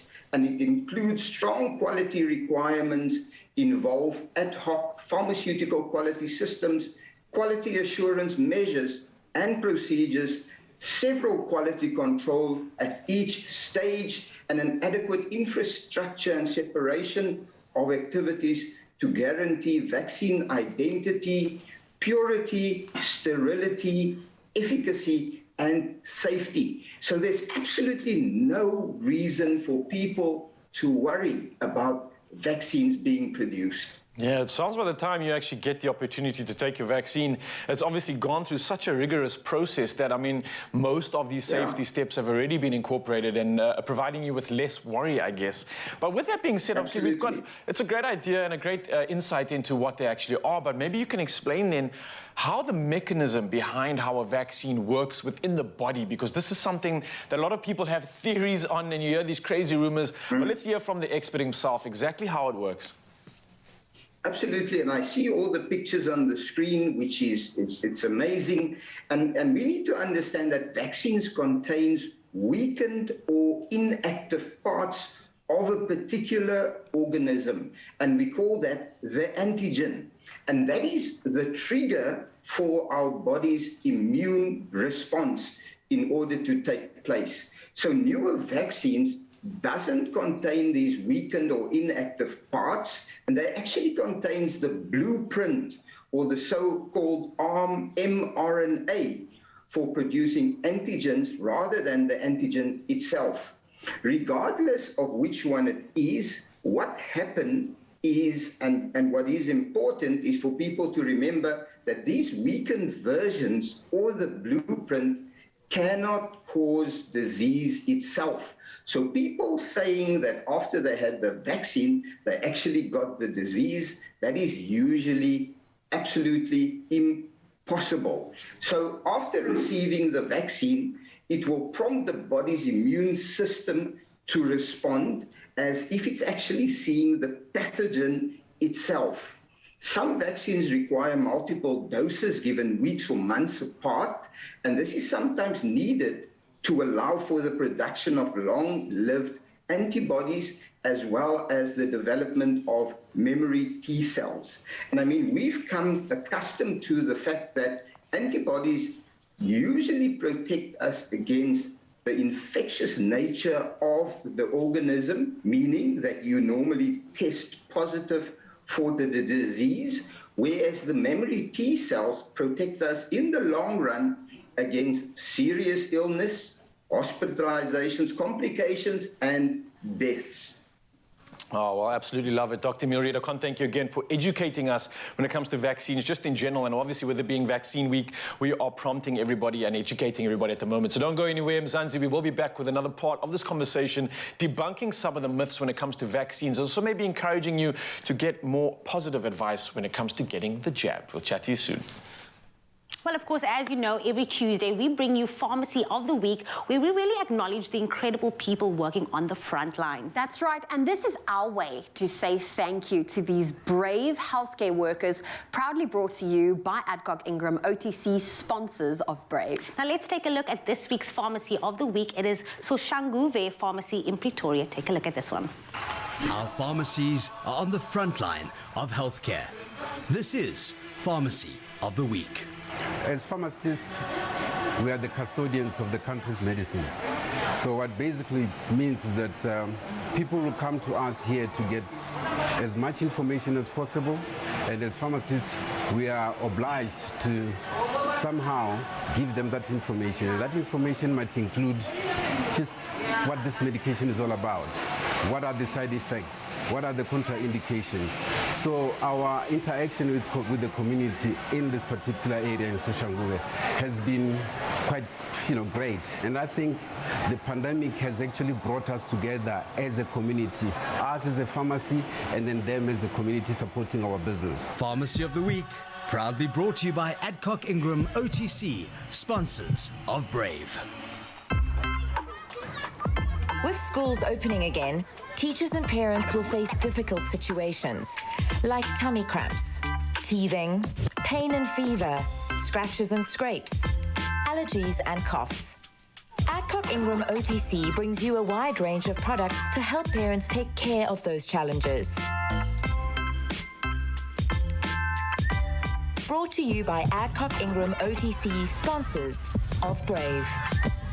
Oh, we love to see it. We thank you, we salute you, we appreciate you. Thank you from all of us. Definitely. And pharmacists, they are the best when we're not feeling well. They are usually my go-to place to just be like, hey, I've got a cough, help me out. And they always sort us out. But to all of our healthcare workers, we see you, we salute you, and we thank you. Stunning work. Thank you very much, ladies. Now, we know that the seasons are changing. And here's a fact, okay? As the season changes, you might want something to, warm up your days, but also to sweeten those cooler mornings and brighten up your day. Now, our cinnamon-baked apples served with the creamy taste of fruits of the forest, they're highly recommended because an apple a day, you know what that means and what it does. But as the saying goes, apple a day keeps the doctor away. Chef Pumla shows us how it's done. Oh, chef, my chef, Utina. Again, at your service, sir. At our service, Gqeberha, stand up. This is your day. The very best of Gqeberha is here. Okay, cool. So this is a very interesting recipe because you are getting all of the goodness from the apples because, we know apple a day keeps the doctor away. But and the cinnamon warms you up. Cinnamon warms you up and you're getting that really nice, almost, it's like a hug in the kitchen. A hug in the bowl. It's a tummy hugger. A tummy hug. Ooh, my chef, my chef. Okay, cool. Let's go. Let's very straightforward. You've got oats in here. Oats. So to the oats, you're going to add some apple juice. Okay. A bit of honey to sweeten things up. So far, about 2 tablespoons of butter. Okay, so far straightforward things that are easy to get as well. That you have in your pantry already. You do have. That cinnamon you spoke about. I love cinnamon. Cinnamon. Not cinnamon. Yeah. Yeah. So we're going to just bind everything together until it's nicely incorporated, and you are going to help me with the next stage. Okay, what is the next stage? What would you like me to do? So the next stage is coring the apples. Okay. Which means what?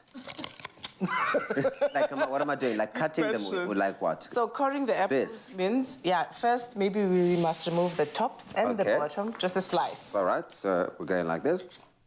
Do the same, to the bottom. And here. So just what again? We're coring them, is that what it is? Yes, this is your corer. And then, so basically... So just put your apple on the surface. Yeah, and then? Push it through. There we go, lift it up. And then you remove it. Oh, then let me just show you how to get rid of the core. You can maybe keep the core there. Then now we're going to core the flesh and add the flesh there. You do the same thing I did now with the flesh of the Okay, cool. So you just continue going and going and going and going. Yes. Okay, cool. Then what's the next? And then you take the flesh, you add the flesh here. Okay, all right. I like that. I'm going to need that flesh. Okay, you are actually going to need it. I was trying to avoid having to go through the actual work. But clearly there's no escaping that. So what you want is this, right? You want me to almost kind of create like a hollow effect, right? Ooh, but you still are getting the apple in there, which is fantastic. Yes. So you incorporate now maybe, sorry. So you will mix all together. Stunning. And then you will fill your cavity. Okay. Then from here... We're making a holder for it. From here, you take your baking tin. Yeah. You don't have to line this one because it's ceramic, so it's non-stick kind of. You can spray it lightly with cooking spray. Okay. Then you fill it, level everything up, bake it for about 15 minutes. Okay. 15 minutes is all you need for this. Exactly. It's a nice treat. And what, in terms of temperature, because I think about the apple, do you want high temperature or sort of like low temperature? Moderate heat, which is about 180 degrees. Okay, great. I like that. But of course, the magic comes from here. How we really do bring that creaminess together is at the end of it. I imagine you would then throw a whole layer of this on top. Yes, so your end product will be... You can see already the breakfast vibe in there. Yes, that's going on. But it can also be a nice dairy treat. You want to zhuzh it up, and that's why we're using our clover fruits of the forest to do that, and it can be enjoyed on its own. You can really have it as a side, or you can have it as a breakfast offering with a specially selected cereal mix containing oats. You can do granola seeds as well, and of course you will get that crunchy taste experience coming through. That looks so good. And there you have it. At my service, as you say. Thank you very much, Chef Pumla.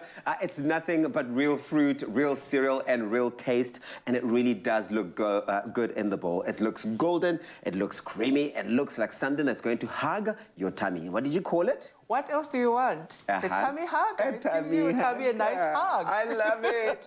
Oh, Pumla, you are such a rock star. And for you at home, if you want to be a rock star of your own home and be at your people's service, go and get the recipe. It's on expressoshow.com. So I'm going to have this one. You'll have that final product that's done there already. Oh, yes, the perks. The Forest from Clover just added real cereal crunch. A symphony of fruit, oats, seeds, and granola crunch. Fruits of the Forest. Real fruit, real cereal, real taste. Made with love by Clover. Oh, you can make my day.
It's my feel-good breakfast show.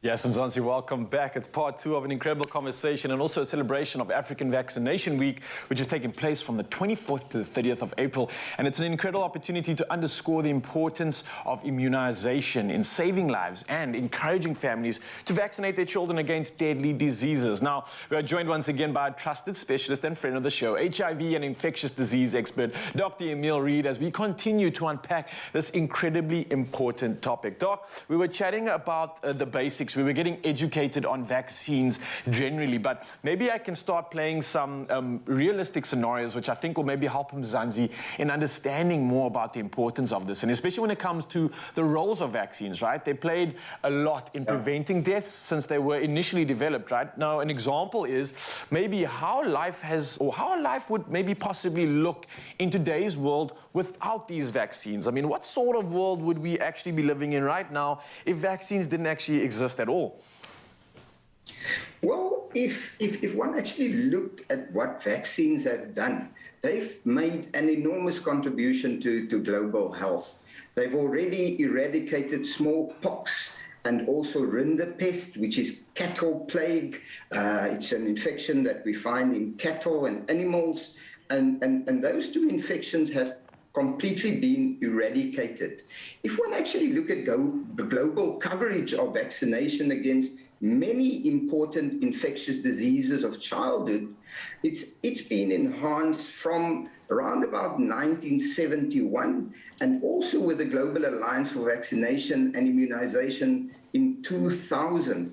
So polio is another example of a disease that's probably going to be eradicated soon. And for the last few decades, we've been controlling measles very, very well, meaning that measles will probably be eradicated soon as well. And if one actually think about the world without vaccines, and you mentioned earlier that it halved child mortality in the last many years, but the only thing is not everybody have access to vaccines, meaning that last year we still lost about 6.6 million kids due to infectious diseases that could have been prevented through vaccination, particularly when it comes to pneumonia as well as diarrhea. So vaccination for pneumonia, i.e. Pneumovac or Prevnar, and also against certain viruses causing diarrhea like Rotarix, is very, very important. So a world without vaccines would have been a world full of infectious diseases. I absolutely love the conversation, and especially when you look at the fact that often we just think of vaccines, and especially a lot of us that don't know about it, we just associate with COVID and the COVID-19 pandemic. But when I look at some of the stats that I've just seen right now, it's clear to see that it's not just COVID that we are fighting against, but there's a world and a plethora of other diseases that vaccines are really protecting us against. Now, look, we are talking about African Vaccination Week. Why then is it so important to discuss this and also raise awareness around it? Obviously, you've just mentioned some incredible facts on what vaccines have already done for us, but why raise awareness now, and especially in this time and age? Well, we actually raise awareness on a yearly basis. And the slogan that the African Vaccination Week is usually all about is vaccinated communities means healthy communities. Also, life, live for all, vaccines in pursuit of a long life well lived. And annually, we need to celebrate World Immunization Week. And the goal is to strengthen immunization programs, not just in the African region, but all over the world, and also increasing awareness of the importance of every person's right, and particularly every child and mother's right to be protected from vaccination-preventable diseases. Oh, wow. The aim is also keeping immunization high on the national and regional agendas through advocacy and partnership, and to also promote delivery of other high-impact life-savings intervention. So this needs to carry on right through the year. Well, Dr. Emil Reid, it's always a pleasure chatting to you, and especially when it comes to raising awareness, especially around immunization, and it comes in all sorts and all forms. So immunization literally can save lives, as we've just heard from you. So I can't thank you enough for sharing and educating us, and maybe also assisting many of us in going forward and getting that jab, maybe preventing disease outbreaks, as well as also reinforcing the medium and long-term benefits of immunization. So giving children a chance to grow up healthy, going to school, and improve their life prospects. Now, if you have access to vaccinations, then I think from the rest of the team here, we're definitely urging you to take that opportunity. And Dr. Emil, thank you so much for educating us. And I hope that you can be an advocate and an ambassador, especially for the week ahead when it comes to vaccinations for our country, for our continent, and I guess for the entire world too, man. Thank you so much. Take care, Raul. Keep well. Bye-bye. Have a fantastic day, Doc. And again to you, Mzansi, go get yourself protected so you can enjoy the magic of life. When it comes to iron deficiency, it's natural to think, am I at risk? Well, iron deficiency is very common, especially among women and in people who have a diet that is low in iron. Now, to shed more light on this, we have the good doctor, Dr. Fourie, and he's here to talk about who is at risk of iron deficiency, the importance of testing, and also the necessary treatment. Dr. Fourie, so good to have you with us in studio. How are you? Good, thank you. Such a privilege to be here. Let's start right there. Who is particularly vulnerable to having iron deficiency and iron deficiency anemia, and why is this the case? So we've touched on this a little bit, and it's always going to be true, but the most vulnerable group by far is ladies. So ladies are always important because the ladies are actually losing blood monthly if everything's going well. So especially your ladies in their fertile years, most vulnerable group by far. In addition to the ladies being vulnerable in their fertile times, in their pregnant times, even more so, because then there's something else that wants to share their iron. And the body has a very nasty way of giving the baby everything it needs and stealing it from the body if it needs to, which can really affect the growth of the baby and the health of the mom and then her recovery after that pregnancy. So iron in pregnancy, absolutely critical. A group that we don't always think of is children.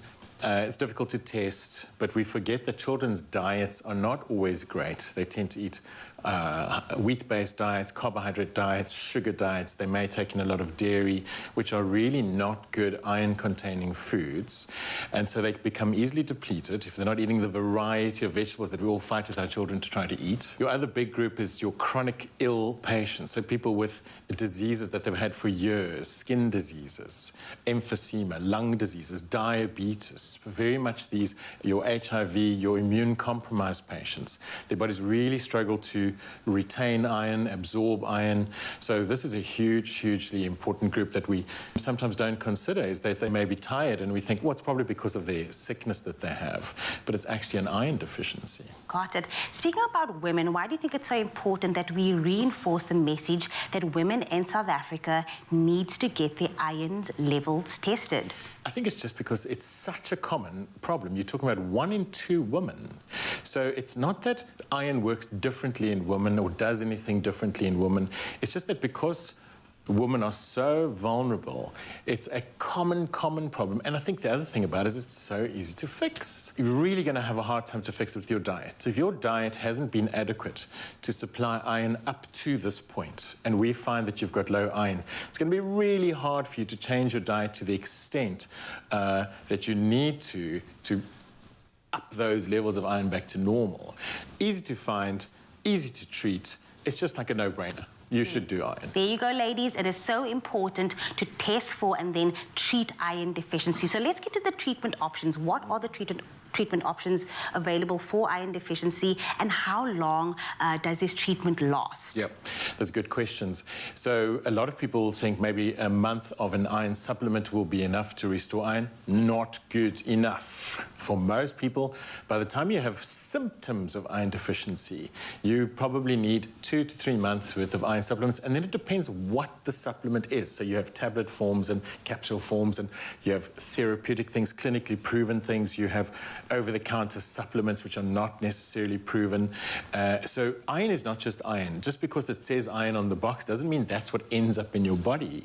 And some supplements have really tiny amounts, some have larger amounts. So it really is not what you eat, it's what you absorb. Then you have the option of having a drip of iron, which often solves the problem.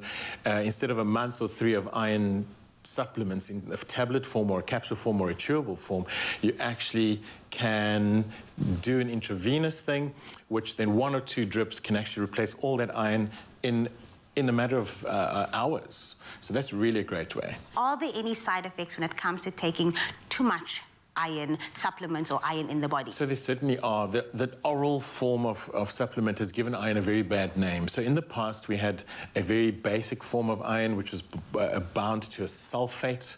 And this used to cause a lot of constipation, dark stools, nausea. Some people said it used to stain their teeth, give you a metallic taste in your mouth. It is iron, right? So there are side effects and drawbacks, but these have improved considerably with the newer forms of iron that we have available. So it's not actually the problem it used to be. So that's almost becoming not a myth, it's very real, but there are forms of iron that will suit you. So don't just discount the iron because I tried it and it caused the side effect. Definitely not always a problem. Here's my other question. Should you test for iron deficiency, after receiving treatment for it? Excellent. So this is, I think, a huge gap. So a lot of people go, they're told by their doctor or whoever's tested, a nurse, your iron is low. We take the supplement. Oh, I feel a bit better. Now I just carry on. But now if I haven't actually confirmed that the level is back to normal, I actually can just get out of the bad state, feel better, and just in a few months' time, it just repeats all over again.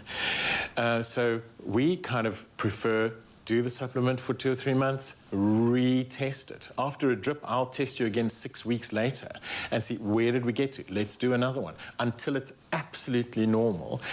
And then very importantly is once I've proven that it's normal, it's also important to retest it again in 6 weeks to 12 weeks to see is it staying up.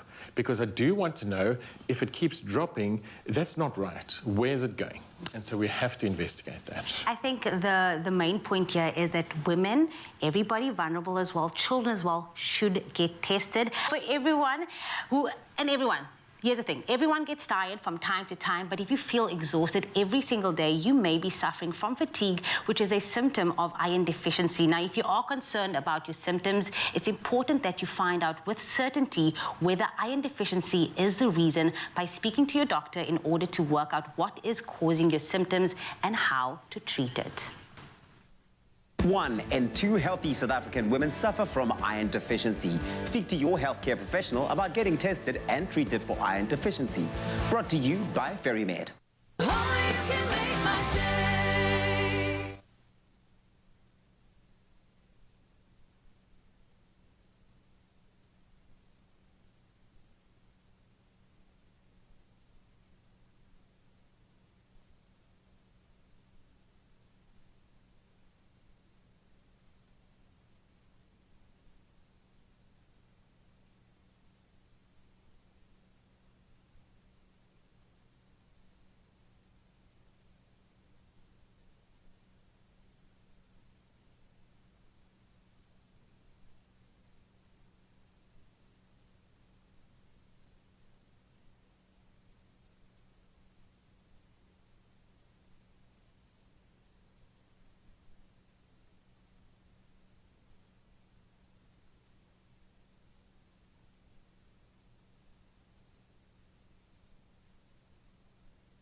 What's beta-glucan? Hello, do you know what beta-glucan is? What is beta-glucan? No one knows what beta-glucan is. Beta-glucan is a natural fiber in jungle oats that helps lower cholesterol and keep hearts well. Yes. Jungle, do life with heart. It's my feel-good breakfast show. Welcome back to your Feel Good Breakfast Show. It is Expresso, the day before a public holiday. Oh, yes, So it some people is. today might feel like a Friday. You know what? Every day should feel like a Friday. You have every reason to feel good every day. And here's a bit of news that's going to make you feel so good and inspired about what corporates are doing in the country. Last week, we unpacked the Edit Twist CSI campaign. It's all about social responsibility. We spoke about it in detail, and we promised that we would introduce you to 6 of the lucky winners. That's right, and these winners will be adding a Twist Hero product. Now, Kuchle recently caught up with one of them. Let's meet Eric Mtunzi.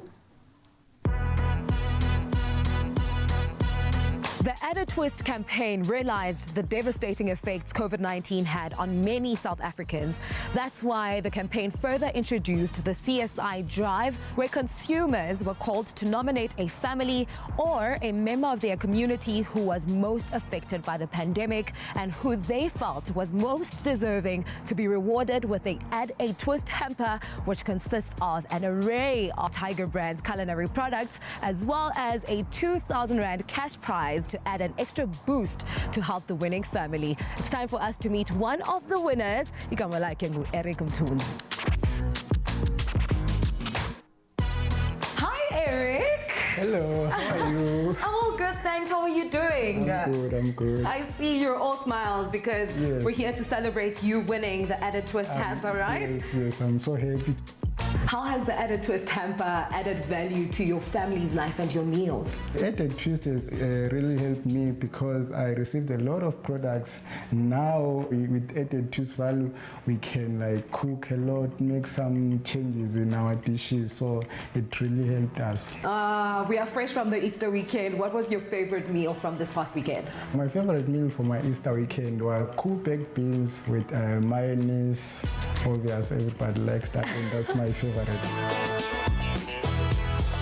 You have been chosen as one of 6 people out of a pool of 100. How does it feel to be chosen as one to share your story on Expresso? I'm so happy. I feel blessed. This is an incredible hamper. How has it aided your family during this time? As you can see, the products are plenty. So it's gonna last us for the next coming months. So we're gonna just manage them nicely. Every single staple product is in here. What is your one trusted product product that you just can't live without? My favorite product would be black cat peanut butter. First, it gives me energy for the whole day. So this is my favorite. Eric, once again, congratulations on walking away with this incredible added twist hamper. I am wishing you and your family the best. Thank you so much. You too can stretch your buck by using what you have in your cupboards, just by adding a twist to elevate your everyday meals, creating delectable dishes for your family and loved ones to enjoy. Today has been absolutely beautiful to spend with someone so deserving. My heart is completely full.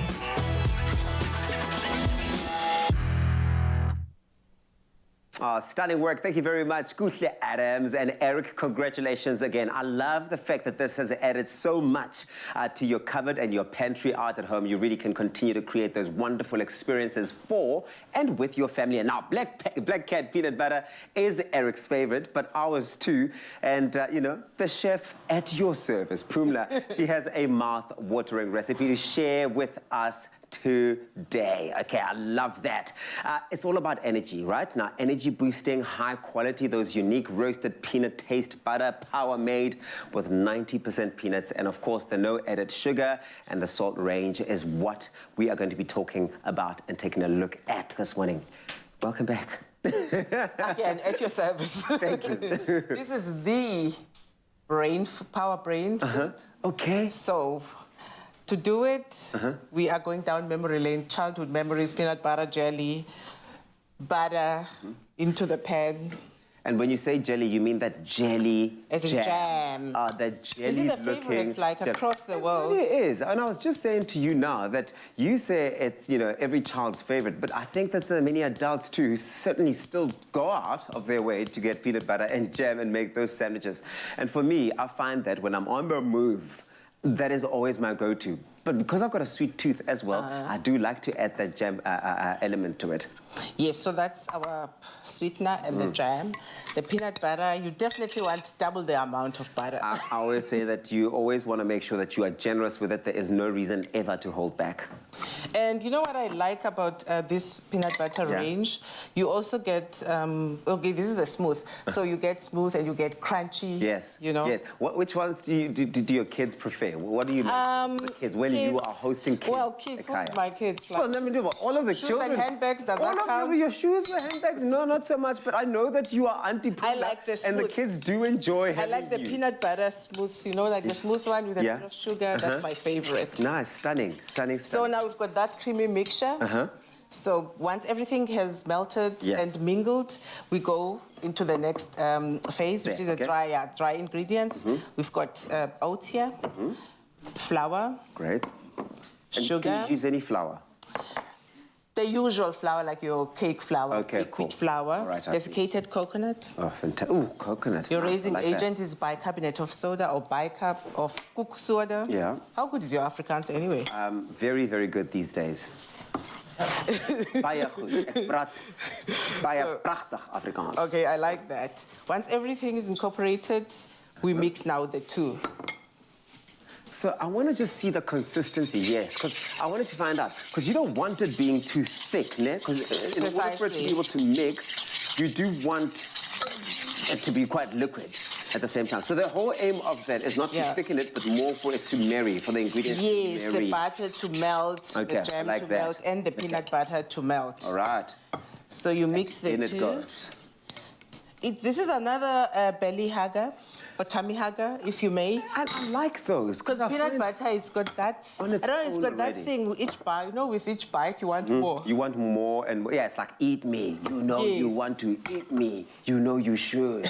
You know the nice you wanna. thing about this is I think it's taking the things that we really do like. So our peanut butter and jelly, jelly jam. Jam. Or jelly, that's what like it's called. American English is called jelly. They call it jelly, right? What I do like about that is we're taking those, which most of us have as staples in our pantries, and we are finding inspiring and interesting ways in these recipes to really reimagine how we serve them. I love that. And this can go as a breakfast snack meal, as a snack too throughout the day, right? Yeah, and for your lunchbox, adults and kids. That's fantastic. So what then happens? Then you transfer this mixture. You can use a bigger baking tin. Correct. and flatten it. Make sure that you flatten it. You want it compact. To hug, the ingredients must hug each They other. must hug each other before they hug you Before they hug your your belly. You were telling me earlier on that your mother's favorite one is the all-gold jam that is sugar-free. The peanut butter, rather. I mean, the peanut butter. Yeah, the peanut butter, the sugar-free and the salt-free one. Yeah. She mixes it with Evo. Okay. Never mind. Don't even ask me why. Do you see how varied and how broad the options And she are when it comes swears to by this peanut butter. It's what she does. That's your mom's thing. Yeah, and what then is she your has mom's that name? on bread. My mom is, well, on social media I call her Kwaishe. Ubani? Kwaishe for the clan name Mam Kwai. Oh, Mam Kwai Kwai. Senze zakho namhlanje ke Mam Kwai. Okay, so that's going to go into your microwave.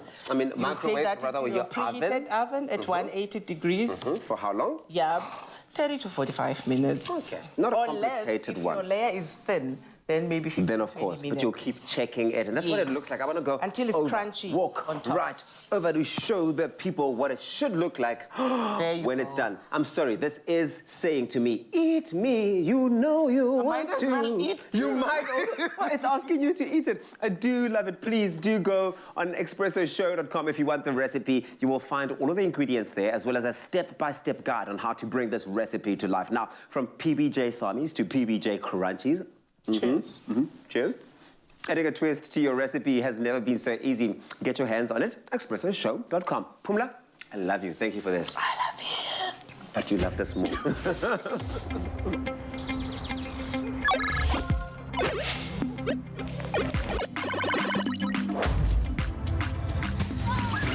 Boost your day with the Peanut Power Black Cat.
Don't go to Umashonisa, uzozola.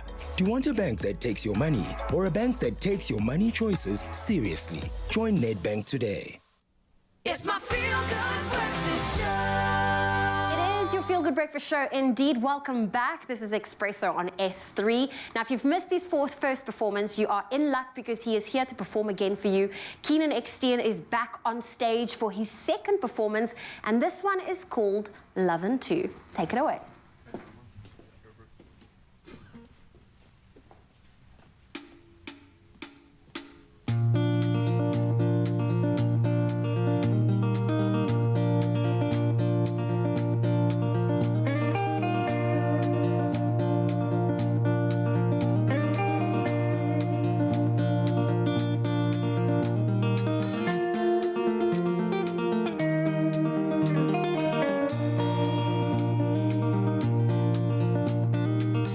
Pick me up, turn me around, you lift me up high and then you put me down. No, you can do all of that. Just give me some loving too. I turned around, you were just left. Guess you took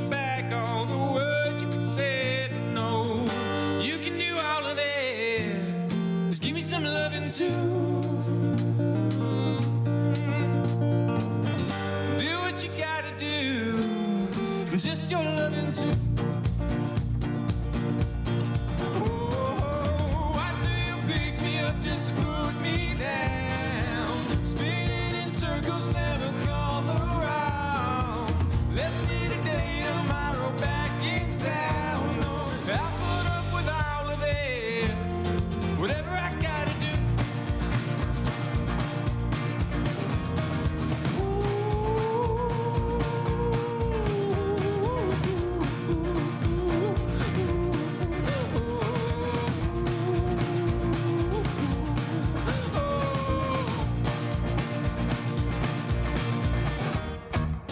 The wild is deep, deep with your love.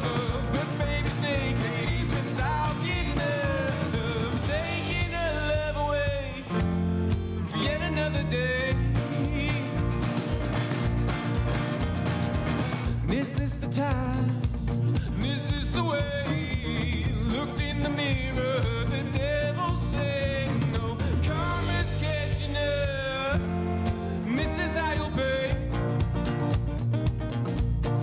Oh, you think you found somebody, or alone like yesterday. Oh, why do you pick me up just to put me down? Spinning in circles, never come around.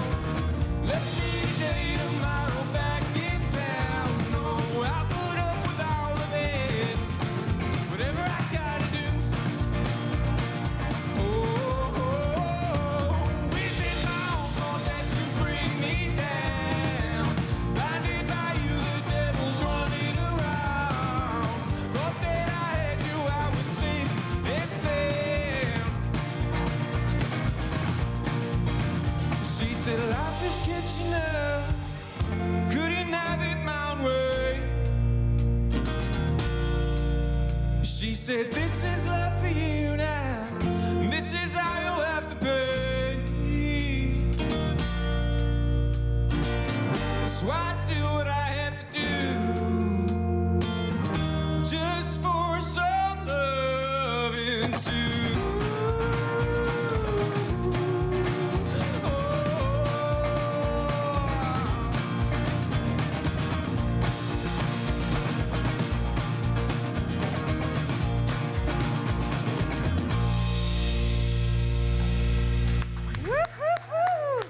Keaton Eckstein on your Feel Good Breakfast Show. That was such an amazing performance. Oh, listen, don't go anywhere. He's got one more coming up for you on your Feel Good Breakfast Show. But it's now that time for us to take a final look at your morning headlines. Thank you so much, Zoe. The time now, 1 minute after 8 o'clock, time to have a final look at those news headlines, starting on the national front.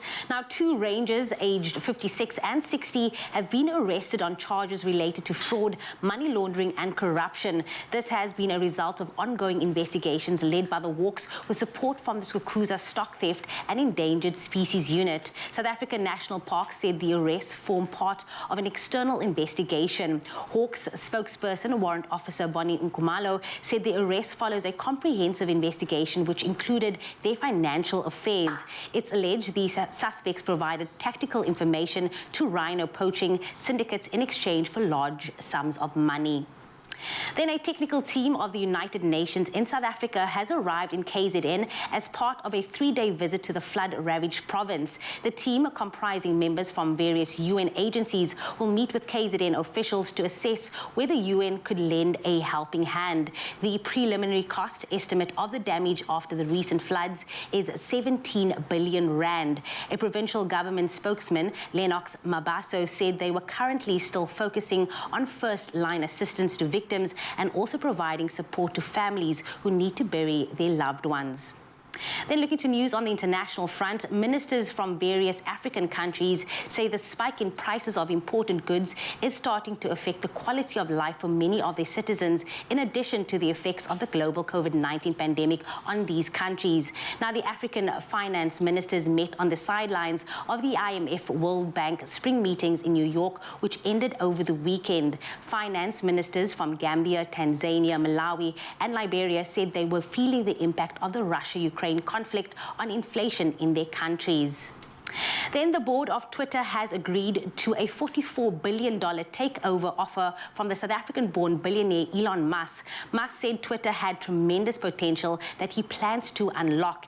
He also called for a series of changes from relaxing its content restrictions to eradicating fake accounts. The firm initially rebuffed Musk's bid, but it will now ask shareholders to vote to approve the deal. Musk is the world's richest person with an estimated net worth of $273.6 billion, mostly due to his shareholding in electric vehicle maker Tesla. Then the critically endangered black rhino and near-threatened white rhino will be reintroduced to Zinave National Park in the south of Mozambique. Now, a plan to reintroduce rhino species to the park, which became extinct there 40 years ago, has been announced by the governments of Mozambique as well as South Africa. More than 40 rhinos will be moved to a specially constructed high-security sanctuary in the 4,000 square kilometer park. The rhinos will be translocated from South Africa over a period of 1 to about 2 years. The project is being spearheaded by the South African NGO Peace Parks Foundation, as well as the Exaro Resources Company, a coal and mining firm. In 2002, Mozambique, South Africa, and Zimbabwe established the Great Limpopo Transfrontier Conservation Area, spanning over 100,000 square kilometers, as well as incorporating 5 national parks, including the iconic Kruger National Park. Now, since 2016, a rewilding program has reintroduced more than 2,300 animals representing 14 species, including buffaloes, elephants, as well as leopards, into the Zinave Park, which was in the past ravaged by poachers and the Mozambique Civil War that ended in 1992. On that note, that is where I leave your news headlines here on your Feel Good Breakfast Show. It's time to have a final look at the sports. Nature Boy is standing by.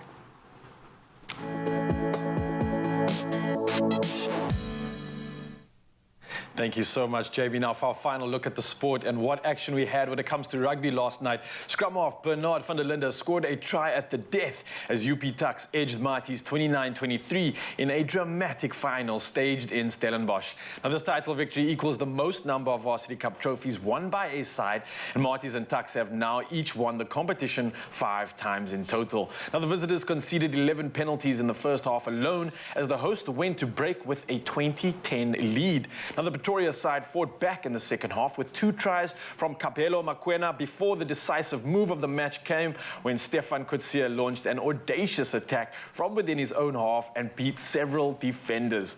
Now the fullback managed to offload to Bernard van der Linde, who showed exceptional pace to finish. Well, from our rugby news, we're heading over to cricketing news right now, and former CSA Director of Cricket Graham Smith said he was pleased with the impending arbitration outcome that cleared him of all racism charges brought about by the SJN report. Now, independent arbitrators cleared Smith on all 4 charges of racial discrimination with costs, and Smith said in a statement that he's grateful that his name has finally been cleared, and quoted, "It has been exhausting and distracting, not least because South African cricket has also been going through a well-publicized rebuilding process which has required a lot of attention. I'm just pleased that we have now gone through a robust arbitration process before independent objective arbitrators and I have been completely vindicated." Now, that is a quote from Smith himself. Now, from our cricket news, we head over to the highlights happening this week when it comes to soccer, and it's an all-English and Spanish affair in the first legs of the first Champions League semi-finals. Taking place tonight, we've got Man City facing a tough test against record winners, while Liverpool come up against surprise package Villarreal tomorrow. Now, City had to overcome another Spanish team on their way to the last 4 after beating Atletico Madrid 1-0 in 2 feisty quarter-final encounters.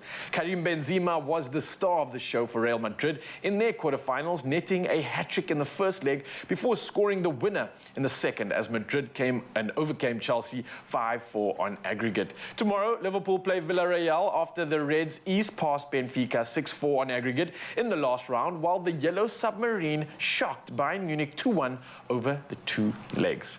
Well, from all the sport headlines right now, we're celebrating multi-sport action. First up, the Formula 1 World world champion Max Verstappen, as well as triple Tokyo Olympic gold medalist Elaine Thompson-Herah. Both won the Laureus World Sportsman and Sportswoman of the Year awards, and a celebration indeed, where the Dutchman Verstappen follows Rafael Nadal, who won the men's award last year, and his great rival Lewis Hamilton, who shared the men's prize with Lionel Messi in 2020. Now, the Italian men's football team, who followed winning the Euros last year with missing the World Cup this spring, were voted the Team of the Year for a second time. British tennis star and starlet, actually, Emma Raducanu, who has struggled for consistency since winning the US Open last year, received the Breakthrough of the Year award. On top of that, NFL quarterback Tom Brady receiving a Lifetime Achievement Award, while Valentino Rossi won the Sporting Icon Award after retiring in November at the end of a 25-year career. Well, that's all the sporting action and reporting that we have for you right now. It's time to carry on with the headlines, and next up, here's the beautiful-looking Tapiso Makubela here to deliver the weather.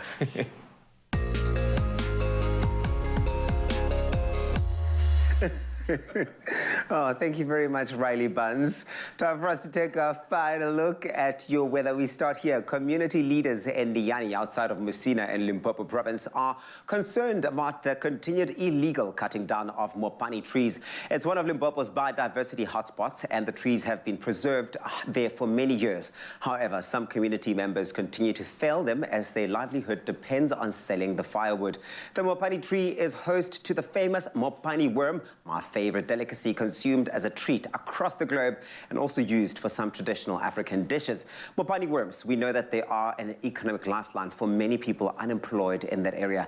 A bag full can cost around 1,000 rand these days. And spokesperson of the Limpopo Department of Environmental Affairs, Zaid Kala, warned of the harmful effects of climate change caused by deforestation. And I quote him as saying this: should the people of Nyani continue felling the mopani trees, they will suffer the consequences emerging from soil erosion. Kala urged them to sustain the mopani trees for the benefit of future generations. And you know what? The one thing that we always do advocate here on the show is looking after our environment. As of course we know that is really for future generations. Let's do our best to, play our part in keeping these trees thriving and surviving. And next, we move from environmental news to sunrise views. Ikeram Daniels from Atlantis kicked off this morning, showing off this beautiful transition of the colors across the sky, changing from dark to orange. And then you're seeing a yellow coming through there. It's beautiful. Thank you so much for that. Nkosana Peterson also shared a picture. Look at that, overlooking the area, showing some hues of blues, oranges, and yellows. What a way to start the day. 7 o'clock, we also got a picture from Nick Lombard. Thank you, Nick, for showing us your part of the world, the Nukeng Nature Reserve.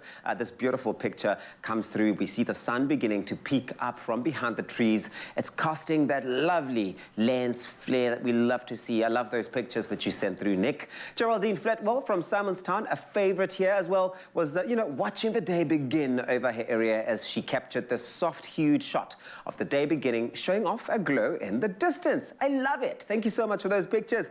Please, everybody, let's wake up bright and early tomorrow morning. Send us your pictures on our Facebook page and we will share them on the show. And now a final look at the temperatures. Polokwane, 12, your low, reaching a high of 22. Expect some sun and rain over there today. If you're out in Mbombela, your low is 15, reaching a high of 21. Sunny times for Pretoria, the capital city, 8, reaching a maximum of 23. If you're out in Johannesburg, it's sunny out there for you. 7 is where you start. You will head off to a peak of 21. Sunny times for Mahikeng, 6 and 24, with Klerksdorp coming in with a low of 3, reaching a high of 22. Kimberley, your minimum 5, your maximum 21. Bloemfontein 1 and 19. Richards Bay 15, your low, reaching a high of 23, with sunny times out in Pietermaritzburg 8 and 21. Durban 15 and 23, with Mthatha coming through at a low of 6, reaching a high of 19. East London, your temperatures 13 and 22. If you're out in Craddock today, 3 is your minimum, reaching a maximum of 19. Gqeberha, Pumla's hometown, 12 and 20. George, 9, reaching a high of 18. Cape Town, the mother city, it's a sunny day today, 11 reaching a high of 20. Worcester, clear 8, reaching a high of 23, with Sutherland coming in with some sun and clouds. Your low today is 2, reaching a high of 18. Uppington, 9, your minimum, reaching a maximum of 26. And it's a sunny day out there for you. It looks like the temperatures are dropping in most parts of the country, but certainly no excuse for you to not put a smile on your face and make it a feel-good day. And we do need a feel-good day, especially if you start your day off on the right note. Now, life gets busy, life gets complicated, and for today on social media, we asked you this question. What is one thing you do every day for you and your mental health? And it is so, so important, I think, especially as individuals, especially moms and, you know, people that are responsible for other people, to put themselves first and really just take some time for themselves. I love that you said that, but let's see what you have to say online. So we have Mersha Mishka Abrams saying praying, some simple exercises and back to the normal routine, cleaning, cooking, and my RFR cancer work on my off days. Love, love, love that. Another top fan also came through Priyona Naidu saying prayer morning and evening and self-reflection and motivations daily. I write down what I want out of life and read it out loud. It's amazing, but it works. It definitely does. Now, Valdine says, morning Expresso fam, there's one thing that's good for my health and skin. It's my smile. I make sure every day that when I wake up, I carry it throughout, and that's when I, you know, it keeps me going and absolutely beautiful and keeps her strong. So, Valdine, thank you for that. And it's amazing, you know, when a stranger smiles at you or anyone, it can easily change your day around for the better. Yeah, keep that conversation going. We'd love to hear from you. Expresso Morning Show on S3. What is one thing that you do daily to make sure that your mental health is in top shape? We are back with the best of the best in the All-Star Season 10 of Tropica Island of Treasure. And we're going big! Just tell us why you should be chosen to compete with one of these all-star celebs and stand a chance to win a smooth 1 million rand. WhatsApp your audition video or upload it on our socials at MyTropica for your chance to get a spot on the island. So buy a Tropica today, and this could be you. CPAC for details. Tropica, nothing smoother.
It's my feel-good breakfast show. Yes, Mzansi, welcome back. Your Feel Good Breakfast Show, and we're continuing with the Feel Good, and we're continuing with all the health advice right now with something very, very special. Now, we're talking about people with bipolar disorder experiencing extreme fluctuations in mood, and it can also make for a challenging living environment. But Dr. Samke Ngobo is an accomplished doctor living with bipolar disorder, as well as an author and advocate for mental health issues. Now, she's joining us this morning as we break down a little bit more about bipolar disorder, as well as the incredible work that she's been doing to support those suffering with mental illness. Doc, are you here? Good morning. Good morning, good morning. Thank you so much for having me, and good morning to all the viewers. Oh, good morning. We always love connecting with you because we know that you're quite outspoken about advocating for mental health. In your opinion, why do you think it is so important to raise awareness and support around this very important topic? One of the most critical things that I think we need to face is the issue related to stigma, because worldwide and countrywide, we're still having a great challenge of people living with mental illness who are still being ostracized and isolated because of this. And with this high rate of suicide and people not understanding and lack of insight, I find it very important that this conversation is more robust and more continuous and not restricted to certain times of the year, but is a continuous conversation throughout. I absolutely agree with that. Now, for you especially, you were diagnosed with bipolar disorder when you were only 14 years old. Now, a mental health issue can often provide many obstacles. You still somehow managed to make an incredible success out of your life. What are some of those tools that you used for your mental health, and how did it not negatively impact your health? How did you rise up above it? I love the term you're saying about rising up, because it has not been as beautiful and thriving as it is. I take ownership of my entire journey because it has not been a simple one. But what has been most important for me is that I learned to accept my illness.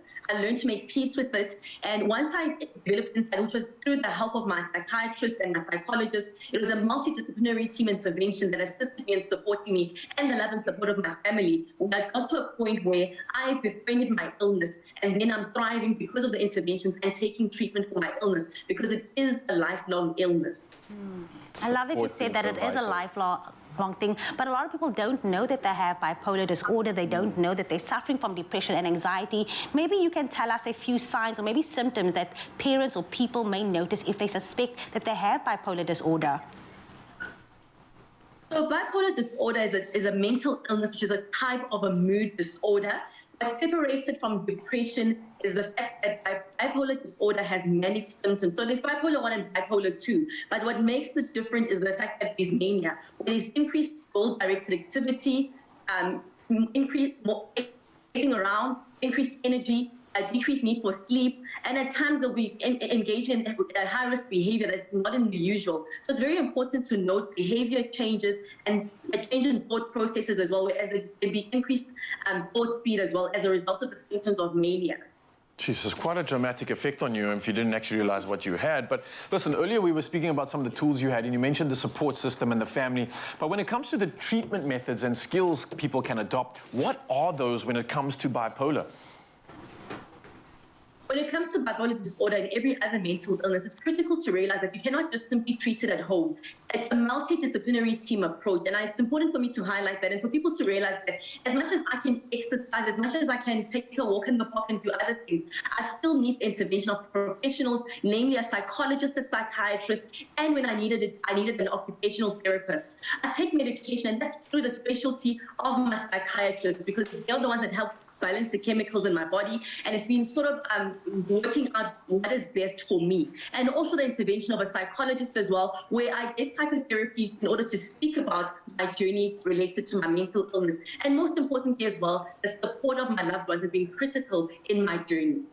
Dr. Samke, we love having this conversation with you. We're going to continue this because you also wrote a book, like we spoke about the many successes that you have. You wrote a book, and we're going to speak about that, so don't go anywhere. For you at home, all you need to know is that you are not alone. There is help out there. You can visit SADAG.org if you want to, or you can alternatively call the number on screen right now, which is 0800-567-567. There's help out there for every single one of you. Yeah, Doc, you're still on the line though. Just before you go, I really wanted to just dive into the book a bit more in terms of the inspiration behind you actually getting to put these incredible thoughts, put your experiences down on paper. What was the final sort of reasoning and justification behind something to you saying, I've got to put this out there, I've got to provide this help for the rest of the people that are maybe suffering with an illness on their own?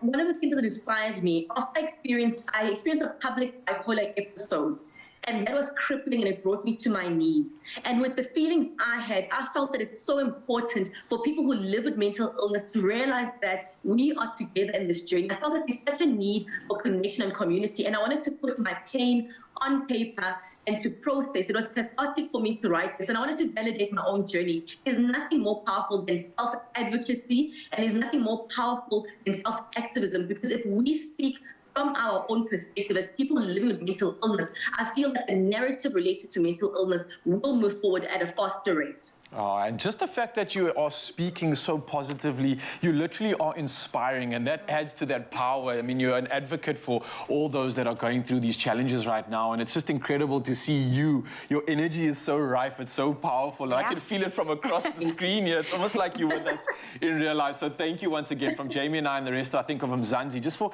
allowing a lot of us to relate. And we're going to be carrying on with relating. We're going to carry on with this conversation and dive more into that book in just a bit, Mzansi, so don't go anywhere. Thank you, Riles. Thank you, Jamie. And you can't see my surroundings just yet on your screen, but we are live in studio this morning with 14-year-old Clayton Boertes. Now, Clayton was diagnosed with Asperger's syndrome at the age of 6.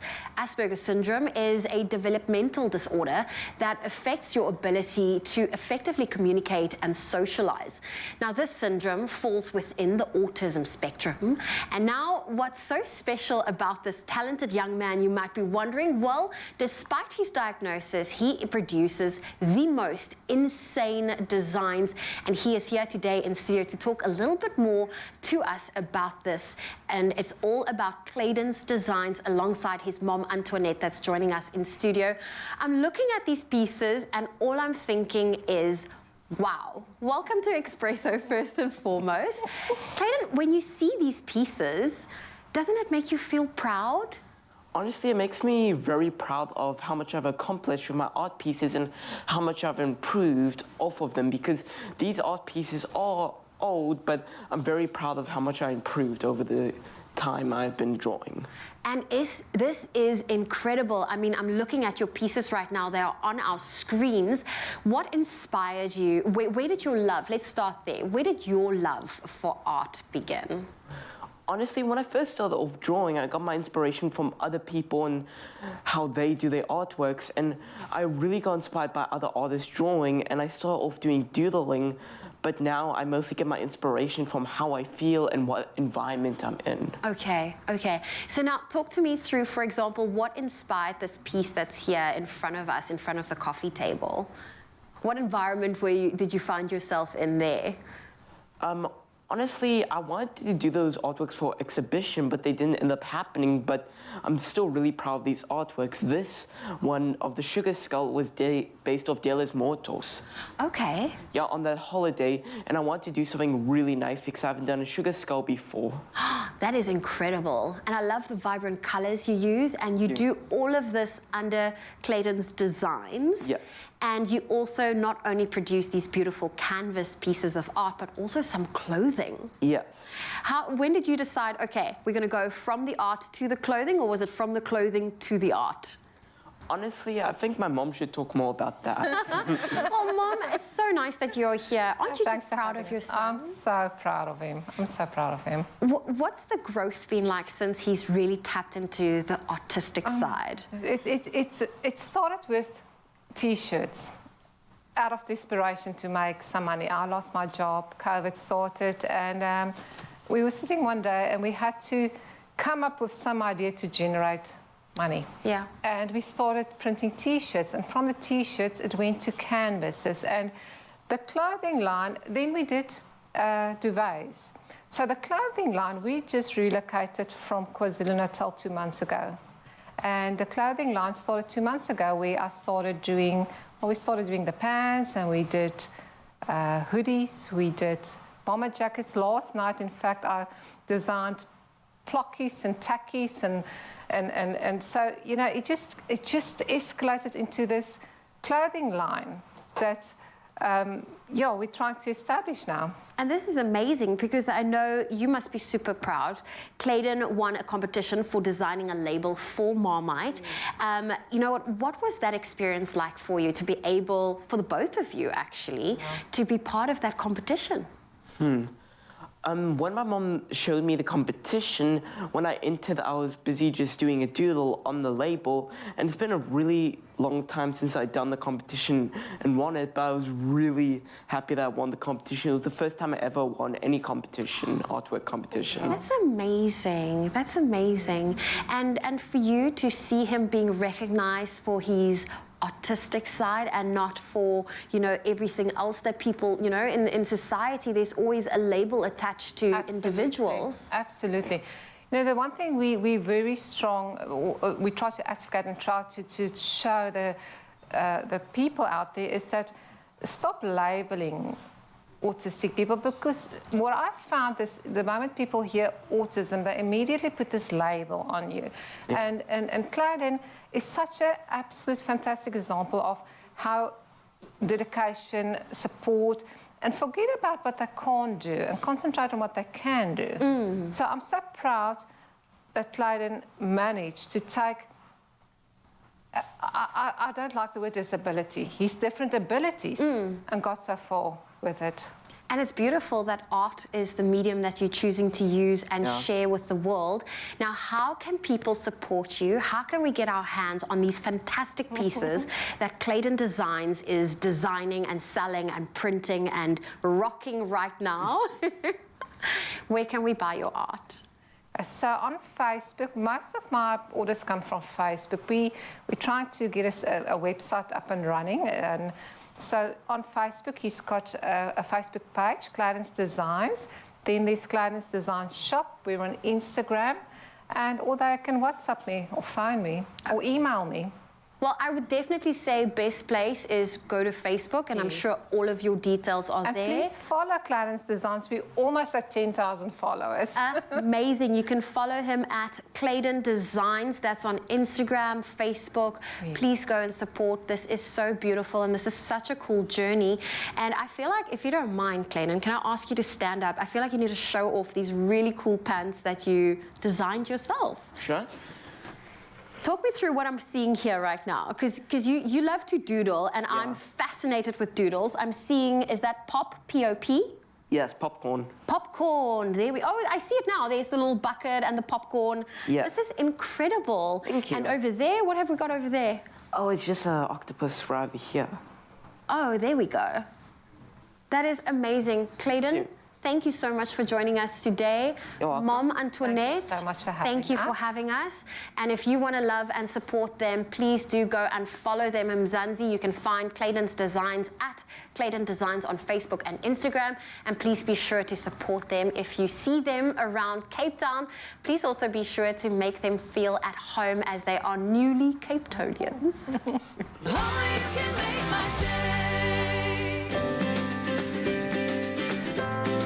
Simple as CBD should be.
It's my feel-good breakfast show.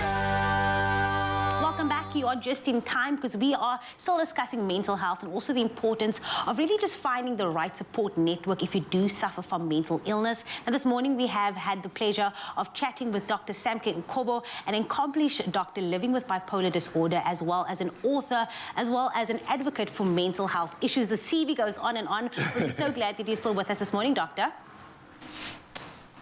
Much. It's a pleasure.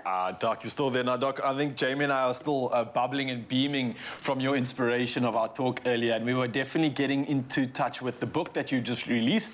And we're speaking about the inspiration behind it, but when it comes to the book, and for anyone that doesn't know the name, Reflections of a Convoluted Mind, A Journey with My Mental Illness. Now, we spoke about that inspiration, but can you tell us about the purpose of this book? What was it the purposely meant for, and especially your reasoning behind, obviously, why this has come into materialization?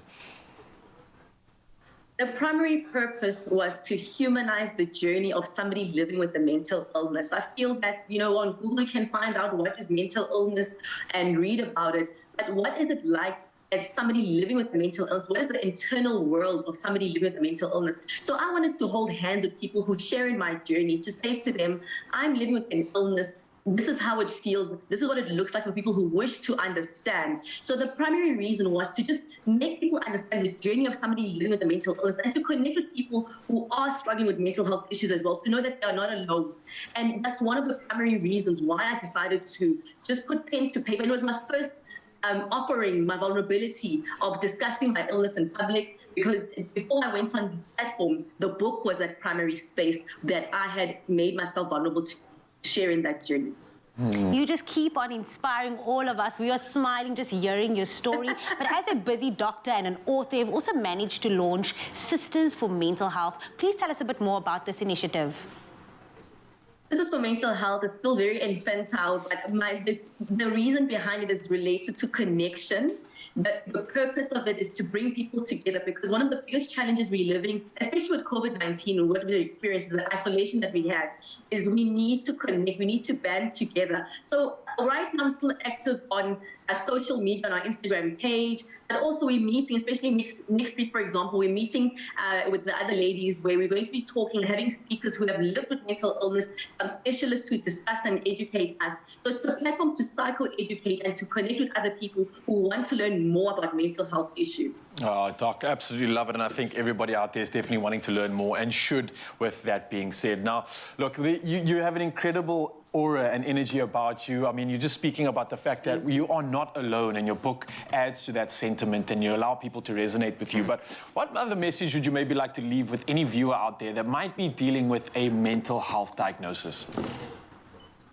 I would like to encourage people to no longer feel ashamed about their struggles. It's said so many times that it's okay to not be okay. And with the rates of suicide and people really struggling to cope while we try and be brave and resilient and try and compare who can carry challenges, just reach out for help, reach out for support. There are support structures out there, through friends, through family, through non-profit organizations such as SADC. There is help out there, and don't be ashamed to reach out, because there are resources available. So don't feel that you're at the end of your own rope. Just reach out. It is the bravest thing you can ever do, to just admit that you might be struggling with your mental health, and to just accept the support that is offered.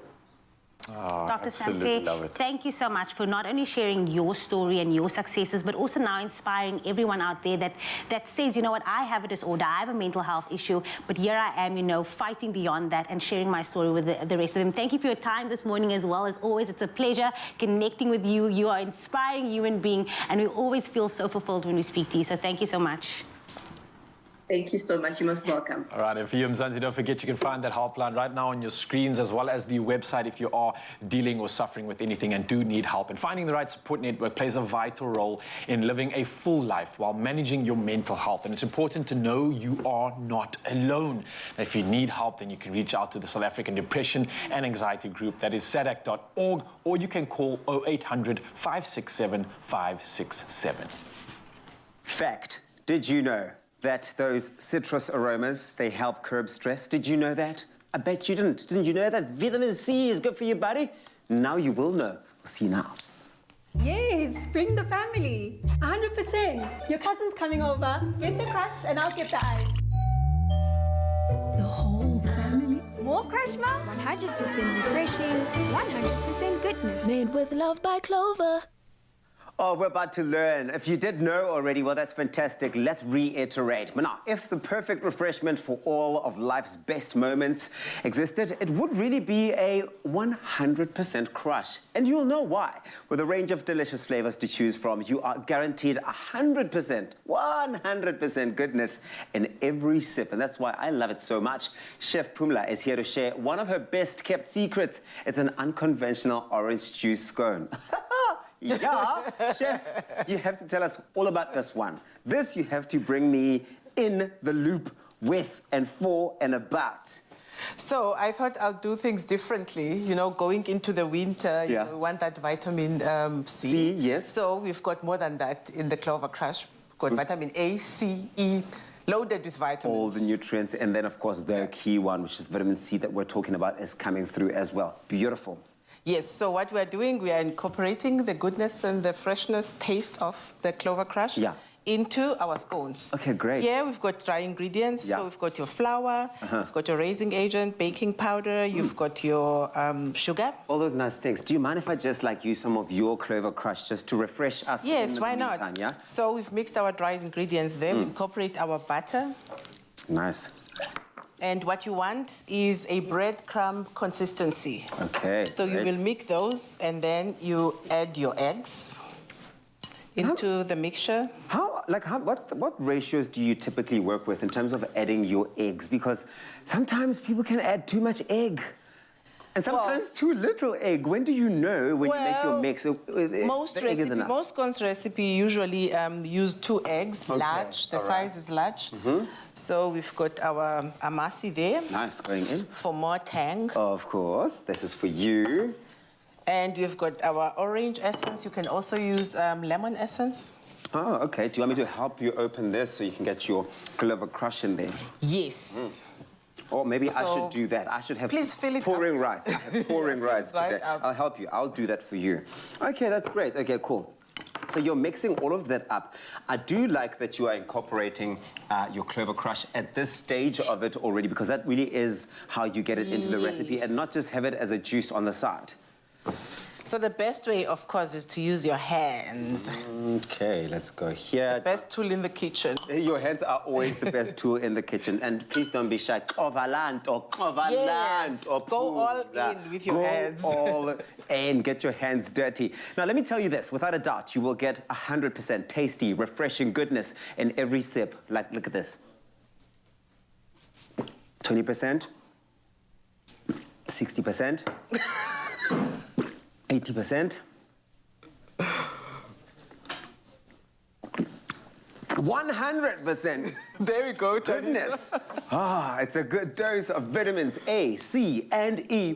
And the best way to enjoy these scones that are going to come through from here is with a refreshing crush. I finished mine, but this is the perfect excuse to just top it up as well. And that's how you get your daily dose of goodness to your day. Then they go where?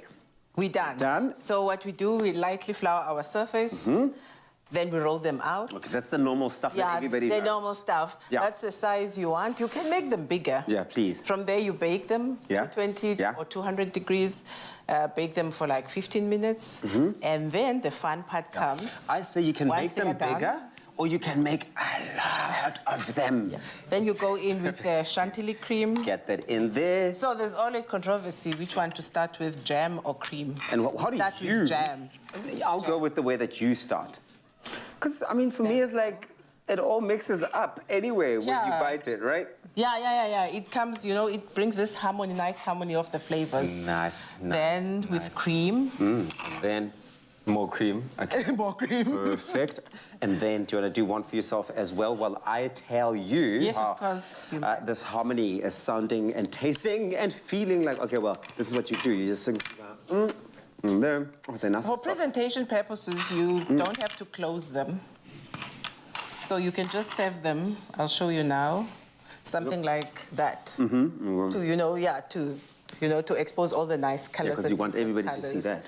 And that's how you get the clover crush, goodness in your body. Let's go. I'll tell you what, that the citrusy elements are definitely pulling through on this one. It is a fresh taste that's coming through, and I do love that. Now, that's 100% taste. I do love it.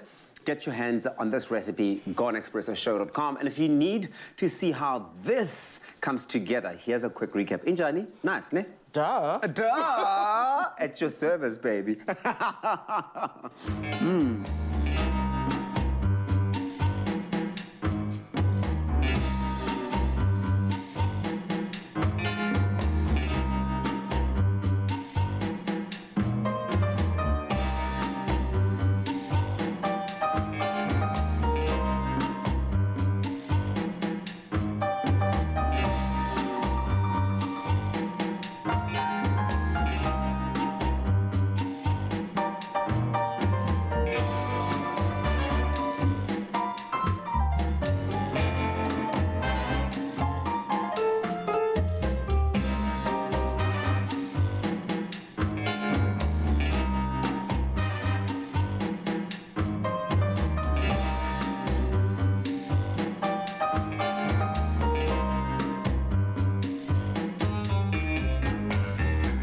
Made with love by Clover.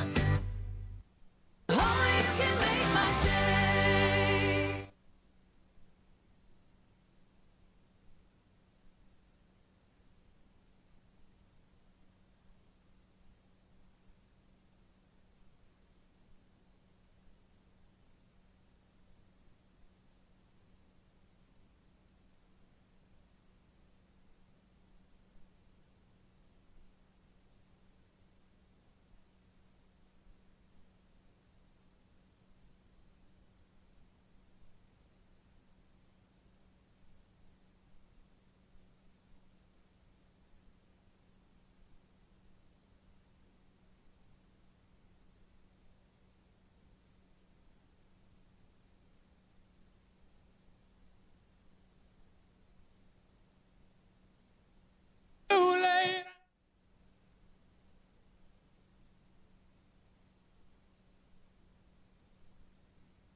It's my feel-good breakfast show.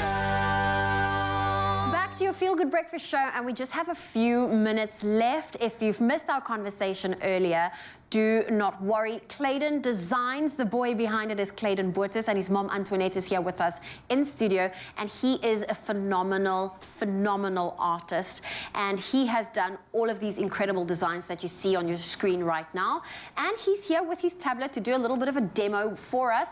So Clayton, I'm going to let you go ahead and draw, because you've only got about 2 minutes, so if you want to start the process now, while you draw, you can talk about what you're about to do. Okay. So there's a nice little technique, so we'll get that camera angle for you now, but it's always so inspiring to see this process. Mom, when did you realize my son has an incredible talent? He always used to sit and draw, especially in class, because of the autism, he has to be distracted, so he would sit and draw, and I will post his stuff on Facebook and my friends will comment. But then about a year and a half ago, he got his very first UE on tablets, drawing tablets. So he started drawing on this, and the very first time he switched on this tablet, he drew this most amazing, I call him Robbie, it's this robot he's got. The most amazing thing he drew, and then I just realized this boy really has got an amazing talent. Does have an amazing talent, and I mean, look at those vibrant colors, and he does everything from his tablet. Yes, yeah. That is incredible. So on average, if you had to do a full screen like that, full of color, how much time would that take you? To color in? Yeah. It takes me honestly hours. Working on one piece takes me about 8 hours a day. Sure. Yeah, it takes a lot of work and dedication to be an artist, especially the patience, because you're working so many hours on one piece. You can sometimes get a little bit frustrated if you don't have the patience to be able to draw for hours on end. Oh, I'm watching you, and this is so fascinating. You're busy drawing a little character for us. Yes. Unbelievable. And you're only you just turned 14. Yes. Now, when you, start a drawing like this, I'm always so fascinated with the process. Do you envision it, or do you just doodle and see where it goes? With doodles, if I want to create a very stunning piece, sometimes I just wing it and do the doodling, or if I have a plan for it, I'll start thinking of what I'll need to do to draw it, but most of the time I just draw it and see what happens. This is unbelievable. And Mom, there are some big plans ahead. If anyone wants to get a hold of Clayton's designs and, support buy some of the merchandise that he's brought out. At the moment, what are some of the pieces he has? We see the canvases on screen right now. Earlier, there were some hoodies that was on display. He's wearing a really cool pair of pants. Is that something we can purchase? There's gypsy pants, there's leggings, there's board shorts. There is bomber jackets that I brought out designed about 2 days ago. I'm trying to see if we can start with blockies and tackies and there's beach towels. There is, what else is, there's a lot. There's a lot. So do go and check them out. Go and support. Look on your screens. He's busy drawing this right now. This is so amazing. It's Claydon's Designs. They're on Facebook as well as Instagram. If you're interested in placing an order and supporting this incredible artist, all of the details is available at Claydon's Designs. Do check them out. This is amazing. Are you going to color it? There you go. From one talented artist to the next, we still have Keenan Extian with us for his final performance. We are sad to say goodbye, but here he is with Own Me and his incredible band. Take it away.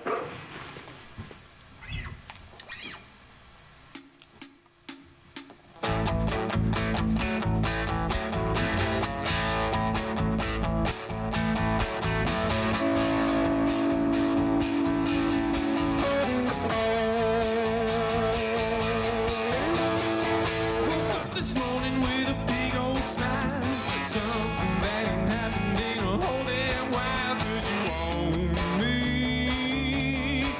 'cause you own me. But not today's the day that I get up, break free, break loose, tell you what's the what. You don't own me, no, you don't own me. No, it's too late, I'm gone.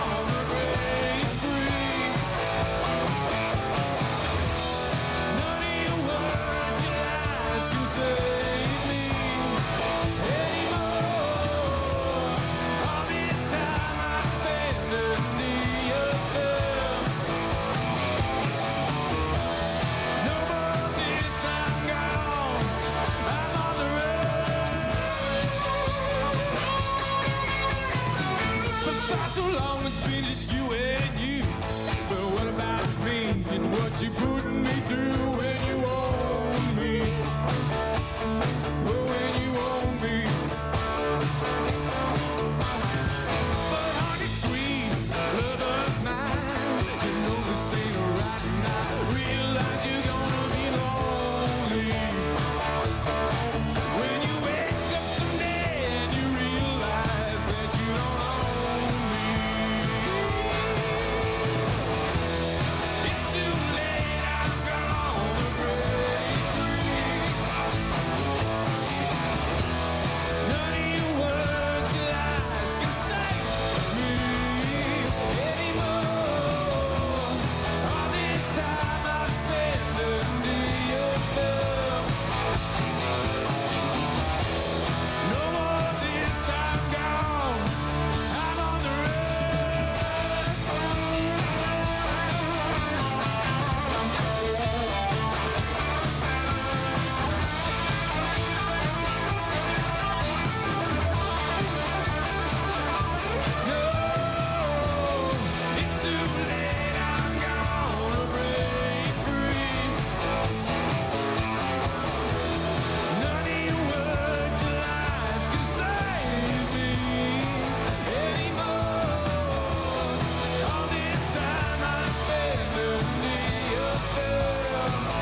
show from Cryfontaine to a national platform to the world. I know you're going on your Europe tour soon, so best of luck to you and the band. Thank you very much. But do let us know what you thought of that performance, Expresso Morning Show on S3. That was his final one, but more of the magic continues after this.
Telkom unlimits your world for less. Level up your gaming and find more reasons to share every moment with more data to use your way. Get 20 megabits per second unlimited data for only 599 Rand per month. Do more on your terms and live your Munati with no limits. Call 10213, click telkom.co.za or go to any Telkom shop. Fair usage policy and T's and C's apply. It's my feel-good breakfast show. Well, you know how we do it here on your Feel Good Breakfast Show. When Gemma Fassi steps into the building, we have to make her sing. So she's going to do exactly that with you. Of course, Uncle Tubbs and I, we are taking the back steps, okay? We are your backup vocals. Yeah, we're stepping back. So, girl, this is all you, and we've been enjoying having you on the show, but now it's time for you to sing. And we're going to be doing Brenda Fassi, paying ode to her with some weekend special. Are you ready, girl? Okay, I think I have to be ready. DJ, hit it. Hey. Hey, it takes me back, man. There's something about that, just that intro there takes you. Hey. Unsing. Okay. Oh, yeah. See me in the wig. Ooh. You don't have a chance to call me on the phone, yeah. You don't come around to see me in the wig. Yeah. You don't have that chance. Hey. To call me on the phone, yeah. Come on, give me that yes. But bring it down, bring it down. Hey.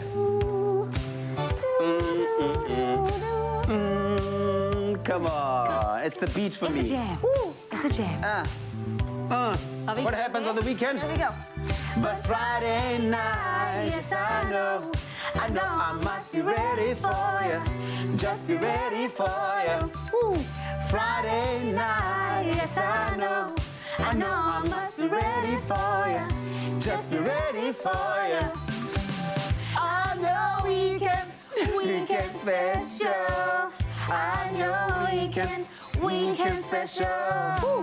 On your weekend special. On your weekend special.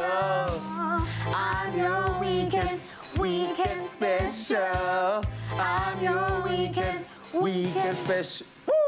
Another lonely night.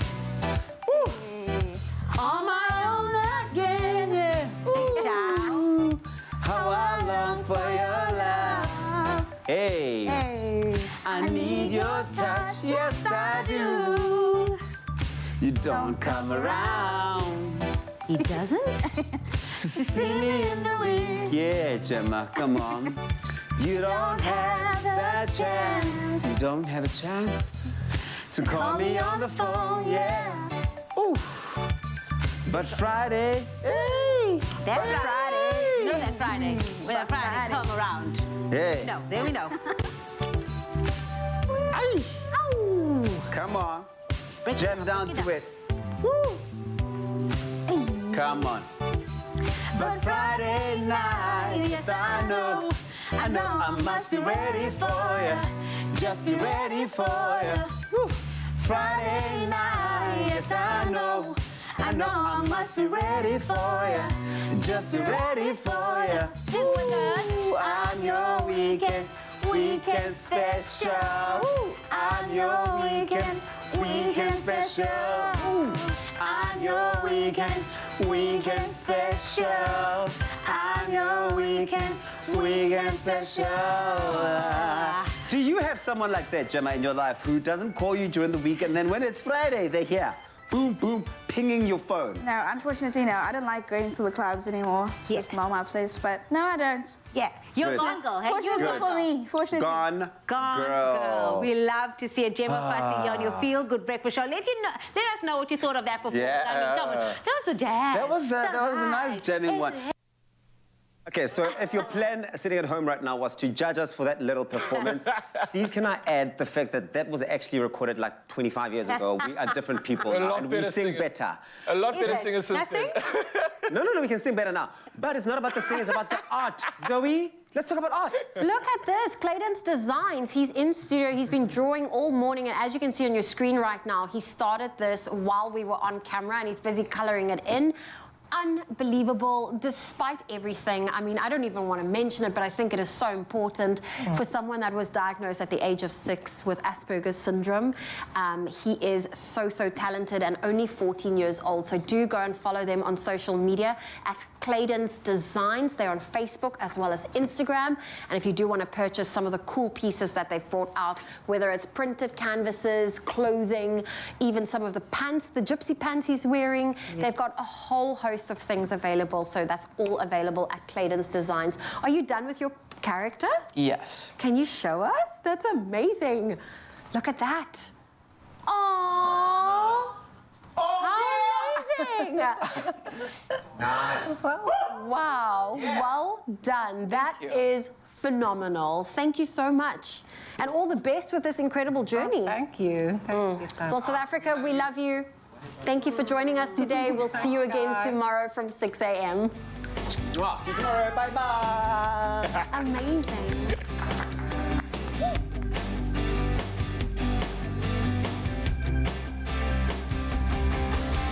Here's to the sweet taste of time off, celebrating the lust of summer, and to family memories made with love by Clover.